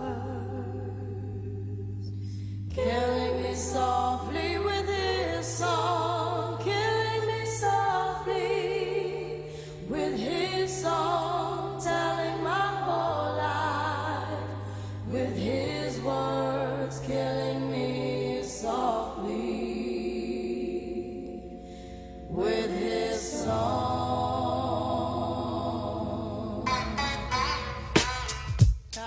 Yo, this is why Clef Refugee cries well. Little bass sitting up here on the bass. While I'm on this road, I got my girl L. One time. Hey yo L, you know you got the lyrics. I heard he sang a good song. I heard he had a style. And so I came to see him and listen for a while.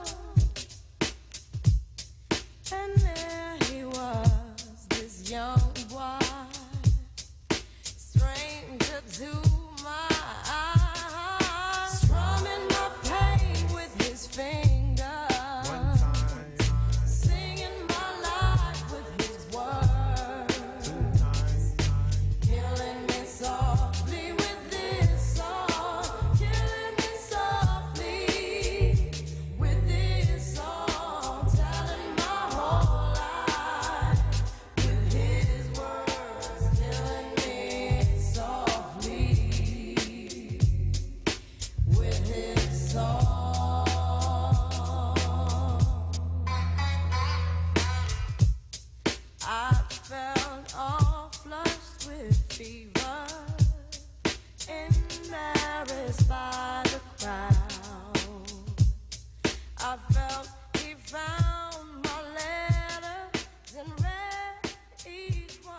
And welcome back to this New Year's Day edition of The Source here on WURD. Thank you so much for joining me. I'm Tiffany Bacon. It is 12 noon. Good afternoon to you. We're talking pop culture. We're talking movies. We're talking folks are on vacation looking for things to watch. We're also talking about what's coming up this year you should keep your eye on when it comes to film and television and streaming services. So it is all about entertainment in this hour. What are you watching? What are the things that have you glued to the TV, even if they're a little dated, even if it's something old, and you're like, oh, I need to revisit this because I love this film so much? Feel free to share. 215-634-8065. You can put your back in the day and streaming now list together. You can put your I have an upcoming list, and you can have a what's hot now list. And I know my special guest, Miss Kay Bellamy, she's putting together her what's hot now list. So I'm building my back in the day, let's watch again. And the list to this year, and you have the what's hot now. Sound good? Yes, absolutely. Right. You can post your comments, your back in the day, what's hot now, and what you're looking forward to list. You can post them on Facebook or give us a call, 215-634-8065. Shout out to all the folks who are watching us on Facebook Live. I appreciate you. All right, let's talk about the what's hot now, and we'll just kind of rotate things in and out. Miss Kay Bellamy, for the folks like our previous caller who said, I'm on vacation, I want to know what to watch. What is on your what's hot now list? So we did talk about 3 of them. So definitely Soul, you want to watch that. Great animated film. Make sure you tell people where they can see it too. What's serving? Absolutely. So Soul is on Disney Plus. So if you don't have Disney Plus, just like Tiffany said, call somebody, see, call around, see who got Disney Plus, ask them, can you log in for a couple hours? Okay. So you can watch. And also, if you sign up for Disney Plus, I think they're still running where you could do a trial. You would do a 30-day trial. So get the 30-day trial, and then you'll be able to watch a lot of things on Disney Plus, like Hamilton, if you have not seen it, Hamilton or Soul. So that's on Disney Plus. Also, on Prime, you definitely want to watch Sylvie's Love. Sylvie's Love, you want to watch that because it's a great love story, and it introduces new actors like Kerry Washington's husband. So you want to definitely check that out. And then, of course, Bridgerton, which is on Netflix. I can't even say no more. So Bridgerton, you need to watch that. Shondaland is, you need to take yourself to Shondaland for a few. But also, there's a great mini documentary that some comedians did, and not all comedians, but actors did, called, I think it's The Great 2020. And if you have not seen that, Samuel L. Jackson, Leslie Jones, Hugh Grant, Tracy Ullman, listen to me, they take you through 2020 in a hilarious kind of way. So if you want some laughs, check that out. It's on Netflix also. It is funny, okay? It's funny, but it also just recaptures everything we went through, and they put the real twist on it. They put the real deal, that like that stuff you were saying in your head while all this stuff was going on, they put it right out there. Yeah. So you want to check that out also. And the other thing I will say is what's coming down the pike I'm very excited about is Coming to America. Coming to America. Part 2. Definitely. Part 2. You got to see it. We all got to see it. Good, bad, or indifferent. We got to check out Coming to America Part 2. If nothing else, we have to see the makeup they put on Eddie Murphy and Arsenio Hall just to keep them looking, at least halfway decent. So my God. Are you coming to his neck on the first day of 2021, ma'am? My goodness.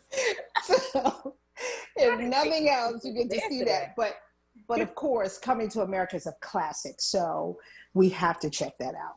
Definitely. There's so many people in it. I mean, the amazing thing is that they've retained a majority of the original cast. From what I understand, Eric LaSalle was like, nah, I'm good. You know, Eric LaSalle is directing now. He's not acting as much as he was before. I'm trying to remember the show he was directing for. I think it might have been like, I think it's Chicago PD. He's been directing Chicago PD a lot lately. So yeah, he's not in it. But you do have some other folks who are making a return. I can't wait to see all of that. I will say, though, I'm not sure. I saw the trailer, and I'm like, I don't know. I don't know if it's going to be great. I want it to be great. I can't wait to see it, but I don't know. We're going to see. It will be on Amazon Prime March 5th of this year, 2021, y'all. We are here. March 5th, we'll be able to see Coming to America Part 2. What is on your to watch now list? Give us a call, 215-634-8065. You can also post it on our Facebook page. We are streaming live on Facebook as we speak. We are talking about entertainment, not just things to keep us occupied, but also things to keep us educated. There's a lot of good educational things going on the various streaming services. Now, I'm going to talk about something that's a back in the day. And this back in the day, I was inspired to look for because of the recent death of Shabba-Do. If you hadn't heard, 2 days ago, veteran dancer, one of the original breakers, Shabba-Do, passed away suddenly. And what was so heartbreaking about that news is that the day before, he was on social media talking about, he had a cold, but his COVID test came back negative. Sorry, his COVID test came back negative, and he was feeling better. And then the next day, he was gone. So his death prompted me to look up Breakin'. Now, if you're a nostalgic head like I am, you remember when you first saw Breakin'. Not only, I loved him from seeing him on Soul Train, seeing, the original lockers on Soul Train when I was a kid, and watching Soul Train every week, trying to do the moves and trying not to knock over the coffee table and get in trouble. But I was in love with that man. He was 100% fine. But I loved his moves. So I looked up Breakin' because I needed that jolt of nostalgia, that jolt of seeing it on Chestnut Street. Back when there were like 3 movie theaters in a 1-block radius on Chestnut, which is now Liberty Place. There used to be 2 movie theaters like down the street from one another. And I saw Breakin' in one of those movie theaters back in the day. So you can search Amazon Prime if you need a bit of nostalgia. If the word of his passing made you want to go back into the vault to look up Breakin' or Breakin' 2. Breakin' 2 I wasn't a big fan of, but I watched it anyway because it was dancing. Because it couldn't top Breakin' 1. That's one. It didn't top Breakin' 1. It did not. It didn't top the original Breakin'. Breakin' 2, but for nostalgia's sake, you can check it out on Amazon Prime. You can look it up. It should be there. But that's definitely my back in the day, worth another view. And there's a documentary about Soul Train worth looking at as well. He is in it, as a former Soul Train dancer. He's talking about, the lockers and all that. That documentary is also pretty amazing. So I would say check that out as well. What's next on your list, Ms. Kay Bellamy? Also want to give you, my awesome audience, a chance to call in, 215-634-8065. We have Curtis, before you say something, Kay. We have Curtis from South Philadelphia on line 1. Hey, Curtis, good afternoon. You're live on air. Good afternoon, lady. I didn't quite catch the title of the documentary that you mentioned that the comedians are in, including Samuel Jackson.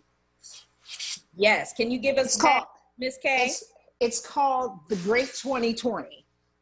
The Great 2020? Right. And it's on Netflix. And it is hilarious. Hilarious. But at the same time, it just takes us through all the events of 2020. Okay, ma'am. Thank you so much. I appreciate that. You're welcome. Nope. Great New Year. Thank you. You do the same. Thank you so much. All right, take care. Again, you can reach us at 215-634-8065 or post your comments on Facebook. We love to hear from you. Miss K, what is next on your list? Let me see what I have. So there is oh man. I need to find I need to a minute to find the right information. That's Yes. all right. Yes. I'll come back. Let me put on your radar. So this is things to look forward to, films to look forward to in 2021, not yet released, but will be released soon. The film Judas and the Black Messiah. This stars Daniel Kaluuya of Get Out fame and Black Panther fame. He is playing Fred Hampton. So this is a film about Fred Hampton. And an FBI informant who is played by Keith Stanfield, also of Get Out fame and also of the show Atlanta. He's on that. He's been in quite a few films as a way. That will be available in theaters and HBO Max February 12th. So about a month and some change away. Do some research on the film. It should be really, really interesting. I am looking forward to see how they play this out. Again, it's called Judas and the Black Messiah. Put it on your list of things to look forward to on HBO Max. Now, HBO Max is one of those things that's been sneaking up on us. I just swore it off initially because I'm like, I'm not trying to pay for no more stream. Like, I pay for enough, and y'all keep popping up with more streaming services with more debits out my account for this content.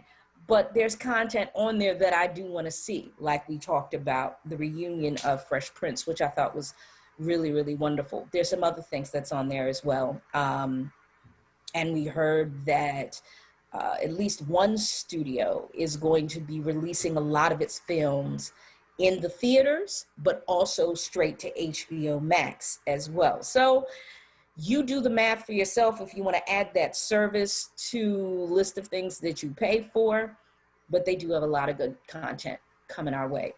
This is one of them. It's called Judas and the Black Messiah. It is a film about Fred Hampton. It will be available February 12th. All right, Miss K. Yes. So Miss Juneteenth comes out January 24th. Or it comes out, they did another one that's coming out, Miss Juneteenth. So if you saw the first one, I don't know if you saw the first Miss Juneteenth. I did not. It was about a young Black girl who's a single mom. She, was raised by a single mom who put her in the Miss Juneteenth pageant, if there is such a thing. Okay. Check that out. That would be a good one too. Okay. This is a time, y'all, we're talking about this as we get into this new year. We don't know what to expect. There's still a lot of foolishness going on in our government. And there will be. And there will be. Entertainment as an industry, like so many others, were hit hard last year because of the pandemic. Yet the wheels found some way to keep turning to crank out these, not just mind-numbing pieces, because sometimes it's good to have some mindless comedy to get your mind off stuff, but also stuff that really celebrates our culture and the diversity of our culture. Black people are not a monolith. You're starting to see more types of stories being told with Black people in them. And I love that.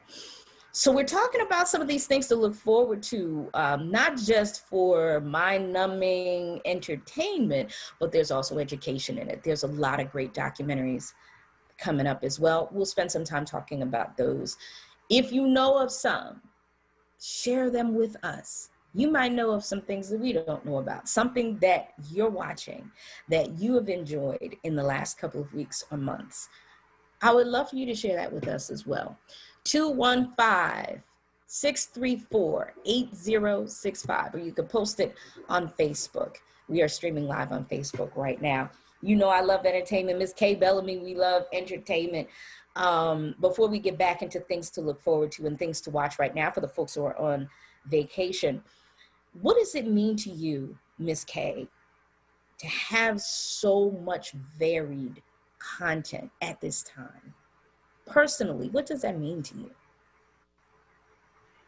I think, content rules the world right now. So because we live in a digital age, we can afford to put content out in so many different ways. You can't even fathom the thought of how people are creating content to put out to the world. We didn't have 20 years ago, no such thing. You had newspaper, you had radio, you had TV, that was it.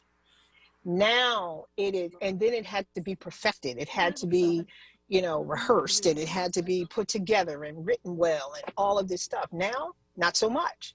You can be exactly who you want to be and say exactly what that is where content is king. That's why they say content is king. For sure.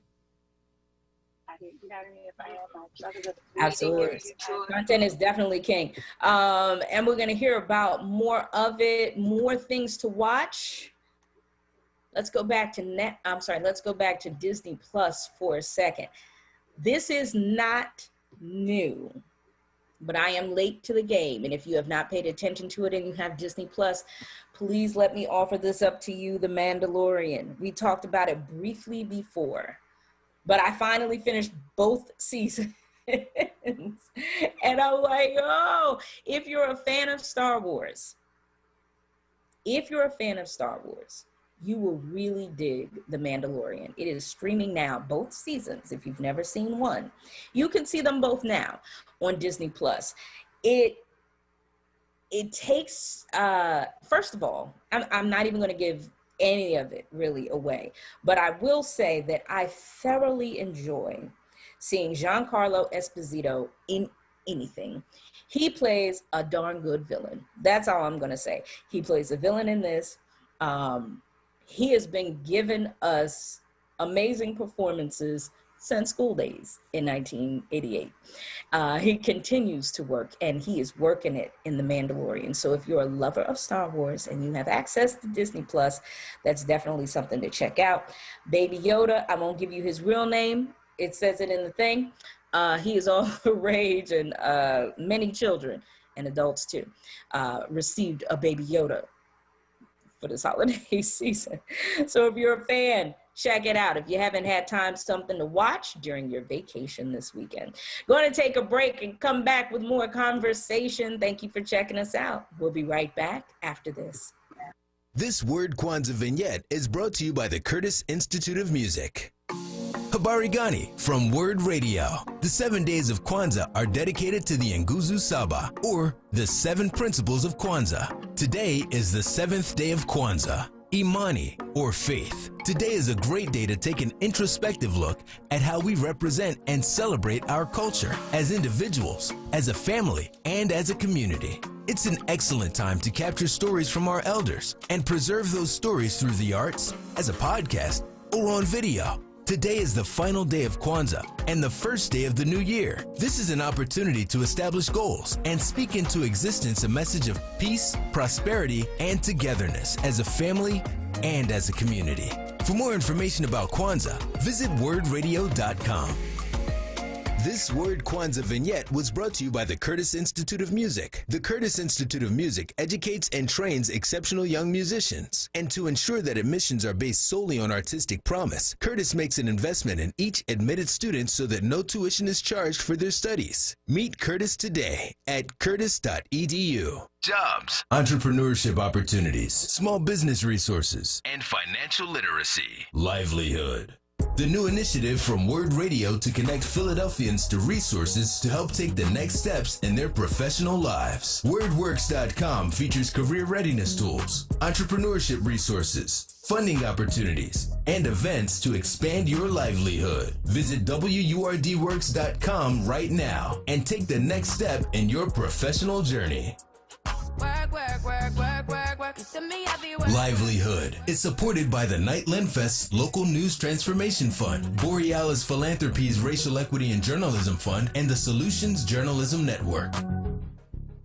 You're listening to The Source with Tiffany Bacon on WURD Radio. Streaming live on WURDradio.com and the WURD Radio app.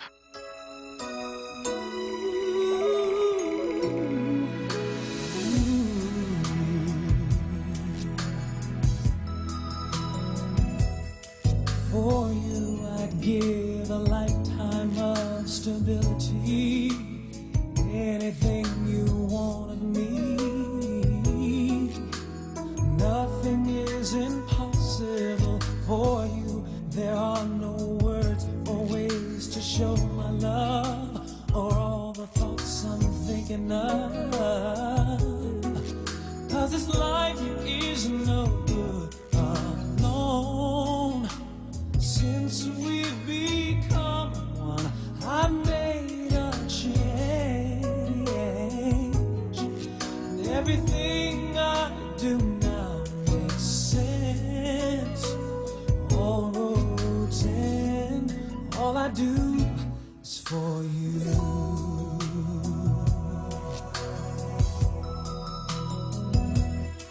For you I share the cup of love that overflows, and anyone who knows us knows I would change all thoughts I have for you. There is no low or high or in between of my heart that you haven't seen. 'Cause I share all I have and am. Nothing I've said is hard to understand. All I feel deeper still, and always will. All this love is for you.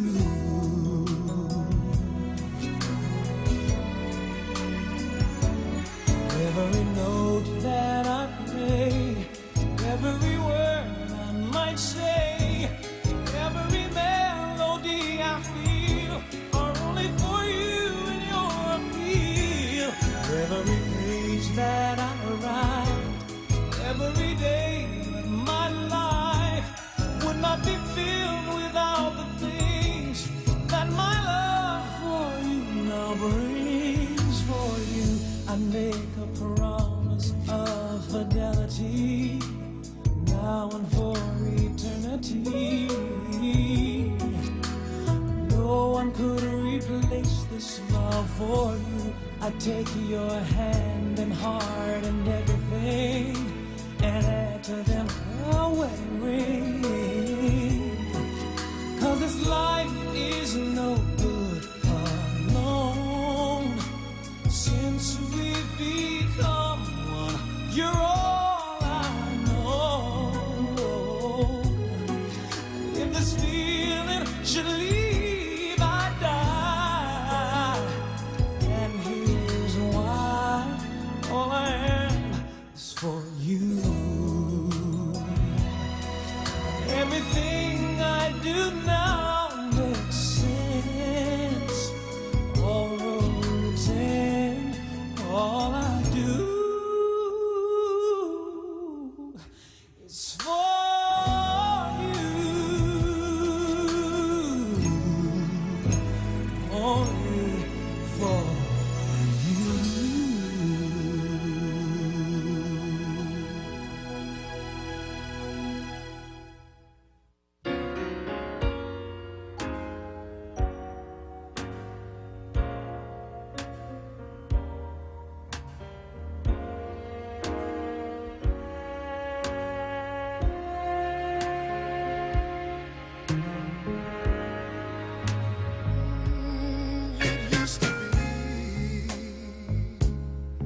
Every night I would cry my heart out over you. It used to be every day I would wish here close to me. I couldn't sleep, couldn't eat. I just sit at home and I'd weep. But now all that is changed. I found someone to ease my pain. And it don't hurt now, no, not now. Baby, it don't hurt now, no, not now. Well, there's no more sleepless nights, no more heartaches, no more fights. And it don't hurt now. Giving you the sound of Philadelphia on here, January 1st, 2021, the first day of a new year. Welcome to The Source. I'm Tiffany Bacon. Thank you so much for joining me. I appreciate your presence. We've been talking a lot about entertainment in this past segment and a half. There's a lot to look forward to in terms of entertainment this coming year. Lots of good films to put on the calendar, things to talk about, conversation pieces. Hopefully we've been able to hip you to a couple of things. Like to know what's on your watch list. You can reach out, 215-634-8065. Also post on our Facebook page. I want to spend just a little bit of time talking about faith, though, in this segment. Ms. Kay Bellamy is joining us. We can get back to movies in a moment. I don't know how many people like myself decided not to do a New Year's resolution. I felt like everything that happened in 2020, I didn't want to do resolutions. I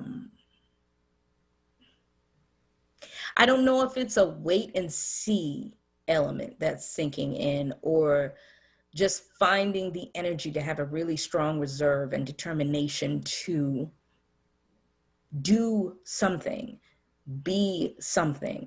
And not to say any of the other things that are involved in that, like losing weight or saving money, not that any of those things are in any way frivolous.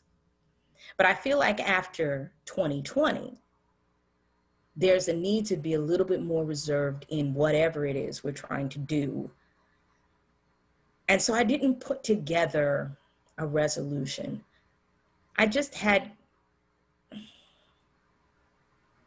quietly deciding, making quiet decisions, how I am adjusting my life. Not going to. I think my conversation with myself coming into this year had less to do about what I'm going to do and more to do with what am I doing right now? What am I changing right now? What am I adjusting right now? Not just to be my best self, but to be of more service in this world, to have more impact, to be more, and maybe not necessarily do more, but be more. What does that look like to you? What is your outlook for 2020? What were you saying to yourself coming into this year? Did you decide to make resolutions? Did you decide to put together goals? Was it something less formal, more formal, drastic, not so much? What does that look like? What does your landscape for 2021 look like for you? Feel free to give us a call. Put it on our Facebook page as well. I'd love to read it.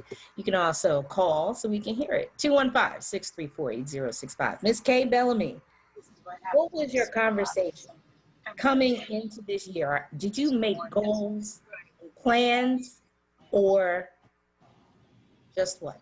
What is your for 2021? Well, I can tell you, my sister helped me with this last night as I was asking her the same thing. And, one of our dear family friends, they all pitched in with this whole, what are we doing in 2021? What's your 2021 goals? And so, she was just kind of spewing it out. And I thought, what, that's cool.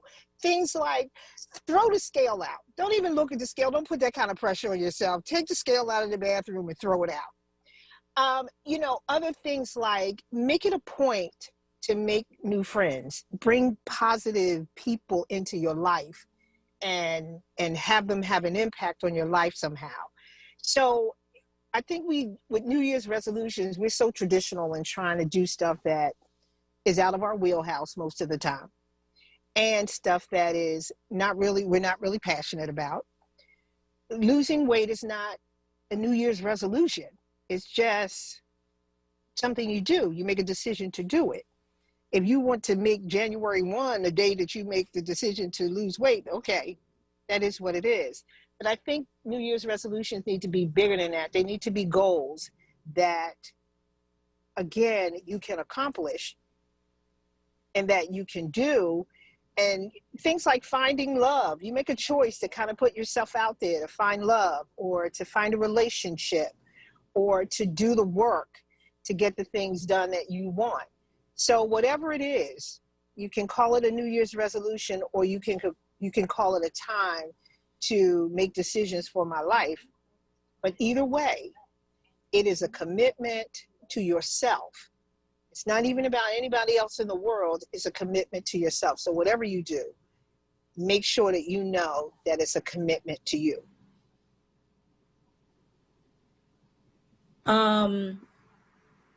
What have you decided to commit to? If you care to share. You don't have to get yes, because I myself decided in 2021, I want to commit to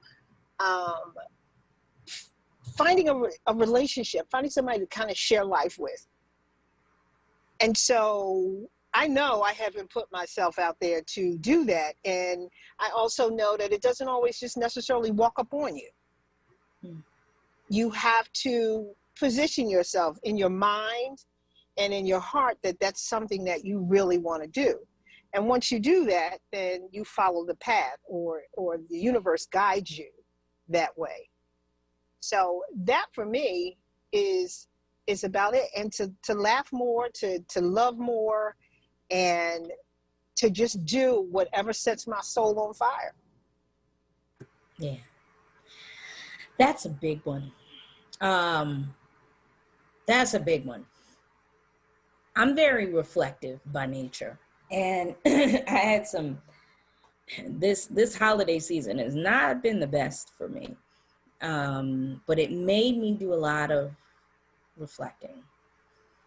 And I decided that I am going to reverse some 20-year-old patterns. There's certain things that I've been doing in my life, literally for 20 years. I'm talking 2001. There are certain things I've been doing. A lot of it stemmed from a specific event that happened in 2001. And I'm not talking about 9/11, which, by the way, will have its 20th anniversary this year, which is crazy to think. But there's certain things that I've been doing that are detrimental to my overall state of wellness, to even the things that I achieve, the things that I plan, the goals that I set for myself. These things undercut it. And I just quietly decided, it became very clear, boo-boo, this is a pattern. This is a pattern you need to break. You will continue in this push-pull motion with yourself if you don't break it. So yeah, ending an era, so to speak, and pushing forward, saying, you know exactly what to do. You know exactly what not to do. So do those things. Do those things you know you should do.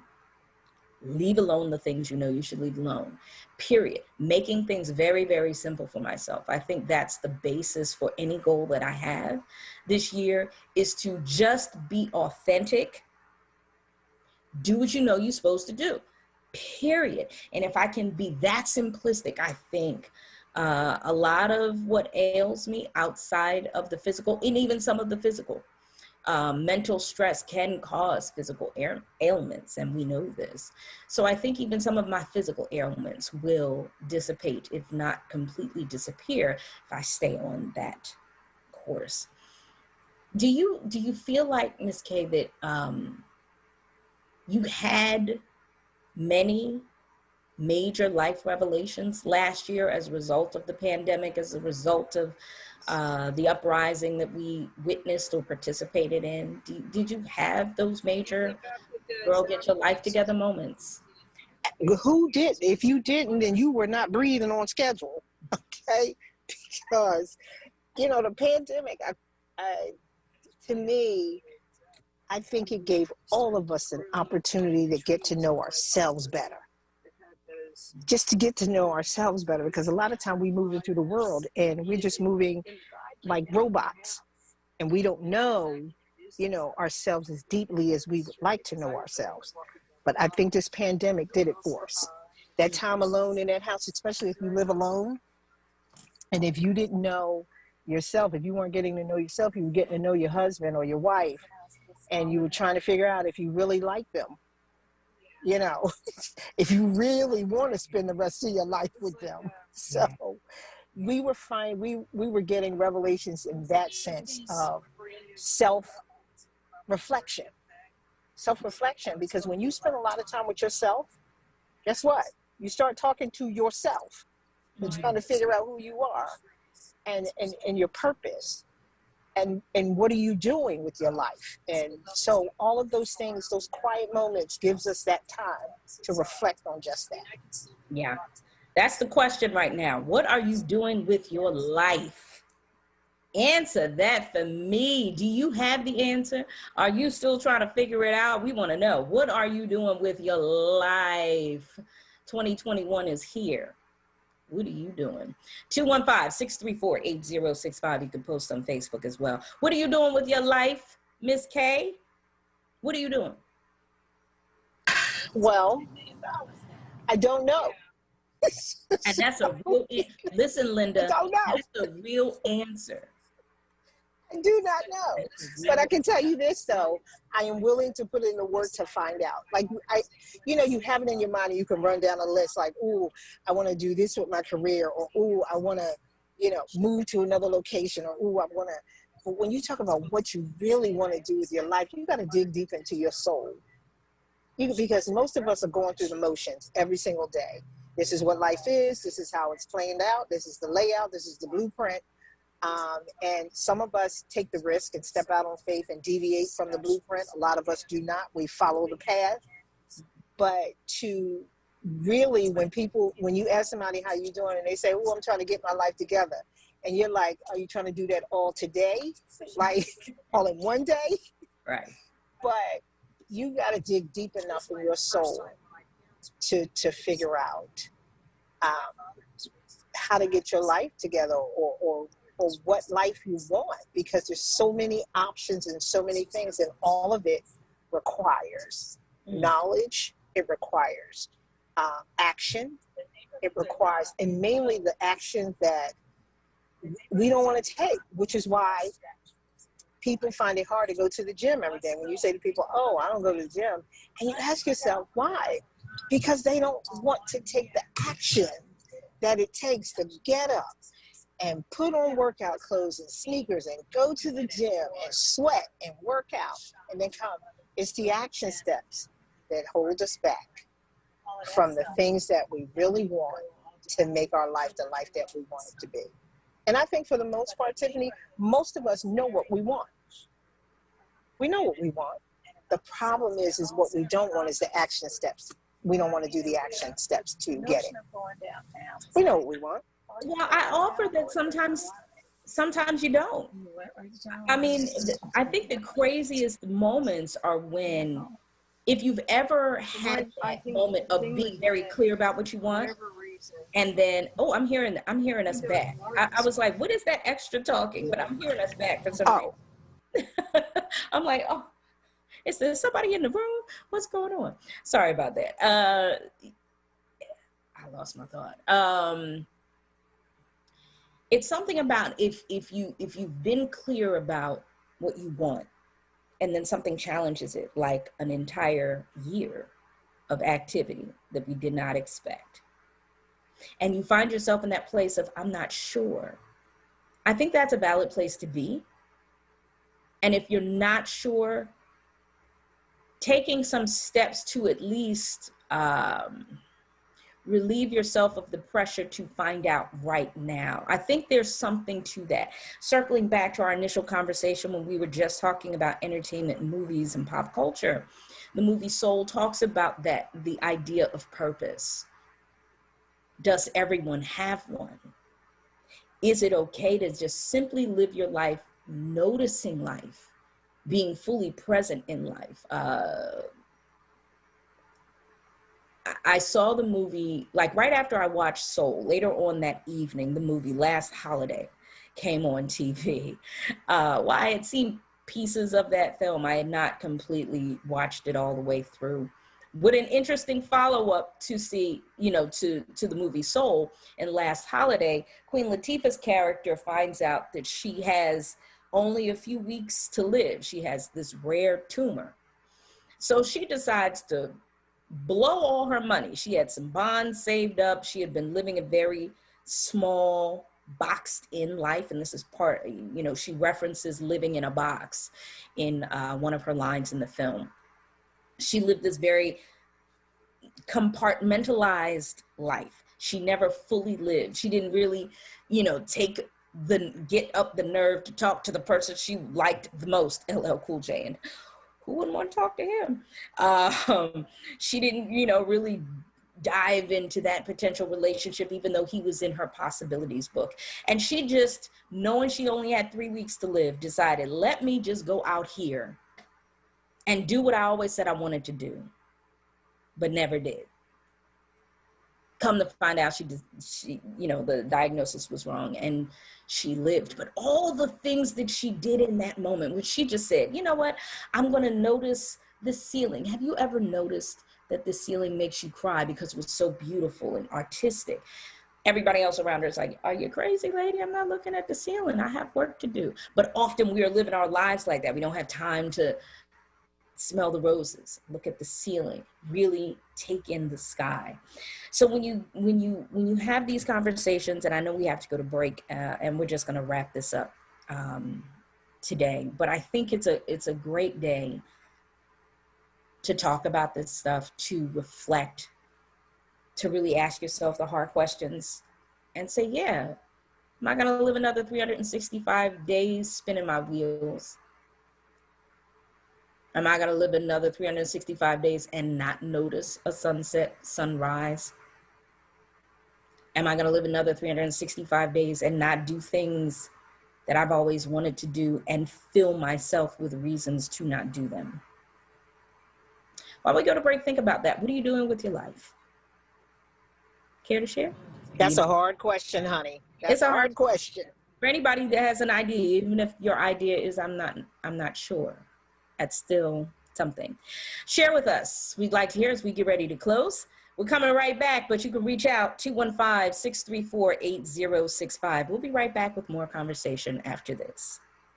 At Champion Dentistry, we want to make sure your smile is as healthy as it is beautiful. Whether you're calling for a routine checkup, calling about a newly developed toothache, or interested in learning about cosmetic dentistry options. Our services include routine checkups, cosmetic dentistry, gum care, laser dentistry, and more. Champion Dentistry is in the Overbrook Farm section of the city, easily reachable by public transportation. Call 215-473-4717 to schedule an appointment today or visit championdentistry.org, the House of Smiles.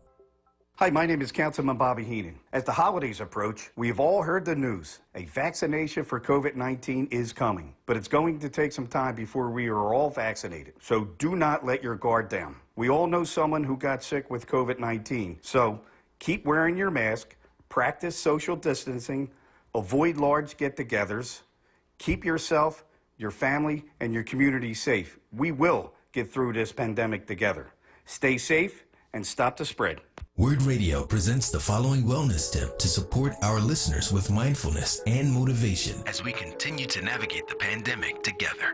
Hi, this is Halana, your resident health and wellness coach with tips to help you stay well. We breathe every day and have been doing so since before we were born. But wait, let's think about this for a moment. Something as simple as breathing can enhance our health and well-being. When we breathe mindfully, we slow down, take deep breaths, and activate our parasympathetic system to relax our bodies.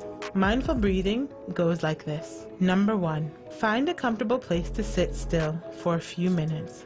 Number 2, close your eyes and relax your hands on your thighs.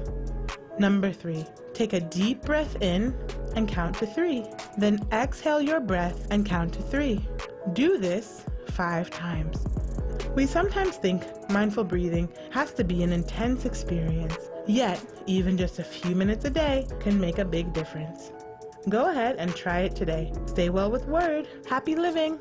Stay well with WURD. Connect with us at wordradio.com. You're listening to The Source with Tiffany Bacon on WURD Radio. Streaming live on WURDradio.com and the WURD Radio app.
And welcome back to The Source on this, the first day of 2021. I'm Tiffany Bacon. Kay Bellamy is joining me. We have been reflective in the last half hour or so. What are we doing with our lives as we move into this new year? What are those reflective thoughts? How are you moving differently in this year? Like really? Like, not that I'm going to start this thing on Monday. Like, what steps are you taking right now that you're like, you know what? I'm tired. I'm tired of doing this thing over and over again. This is how I'm changing it, period. Feel free to share. 215-634-8065. You can post also on Facebook. Shayna, thank you for your comments. Shayna, you've been checking out the show for a while now, and I appreciate you. Shayna says, great conversation. Thank you. No particular resolution from me, more reflective and committed to intentional daily growth. I love that. Yeah, I'm on that type time too. Intentional daily growth, being more present. I found myself looking at sunsets more in 2020. I looked at them before, but I really looked at them in 2020 and just marveled at God's work. Thankful for the peace of that moment. You know what I mean? Absolutely. Absolutely. And that is what it's all about. And the caller who just called in, she hit the nail on the head. It's really about what you want to commit to yourself. At the end of the day, that's all it is just another opportunity that we are all blessed with to see another year. What are you going to do with it? Yes. What are you going to do with it? The world is ours. And I know when you were saying that sometimes we don't know what we want, but in those moments that we know what we want, then you have to understand that there's certain things that you need to do to, I'm sorry, hold on one second. Yeah, I was about to say, I'm hearing that ghosting thing again. Hang on one second. Surely. While she takes care of that, I know I'm outside. I'm actually on vacation, as I said, but I do want to just wrap up and say, and I hope all the noise in the background is not too much, but I do want to wrap up and say that it is about the commitment we make, period. The world is ours, and we know what we want. The thing is that there's certain steps that we have to take to get it. If you want a bigger house, guess what? We have to do more to either, get optional job. I don't even want to go into the details of what we have to do, but the things that we want, it just takes more work, and it requires us to do more, and it requires us to support and lean on other people. So I just wanted to share that, and Happy New Year to everyone. Yes, thank you, ma'am. Thank you. I know we have 3 minutes left in the show. I want to offer this, give you an opportunity to have 1 minute to 30 seconds of final thoughts. My final thought on this is find ways to relieve the pressure in the valve. Find ways to relieve the pressure in the valve. There's a lot of pressure that builds up from our daily lives, right? Whether it's disappointments that do not get released from our bodies, whether it's anger from a situation or a series of situations that have not been resolved, whatever that is, finding ways to relieve the pressure in our valves so that when the unexpected happens, we don't pop off. We don't lose it.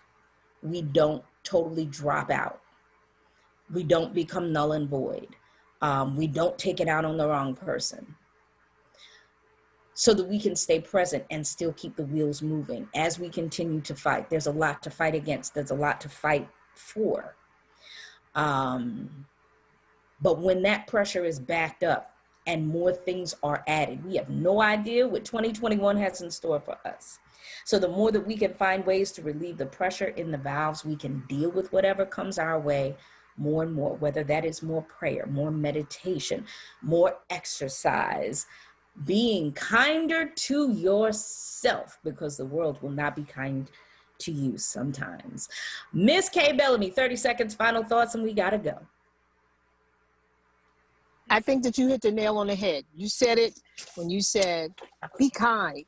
If you don't do anything else in 2021, be kind. Be nice to people. Love on yourself, love on other people, but be kind. Just do that. Be happy. Awesome. For sure, because 2020 was a challenge. Auntie. And listen, and my sister who you hear in the background, she's saying it. She said happiness is a choice. You got to choose to be happy. Yeah. And we've had some challenges in 2021, but we those of us who made it to the other side, thank God. That's all I'm saying. We're here now, so let's do it. And we got to run. Thank you, Miss Kay. Thank you to all my guests. Much love going out to Jordan for being an awesome producer today. I appreciate you. Have a peaceful, positive, and wonderful rest of your first weekend of this new year. I will catch you next time. Bye-bye.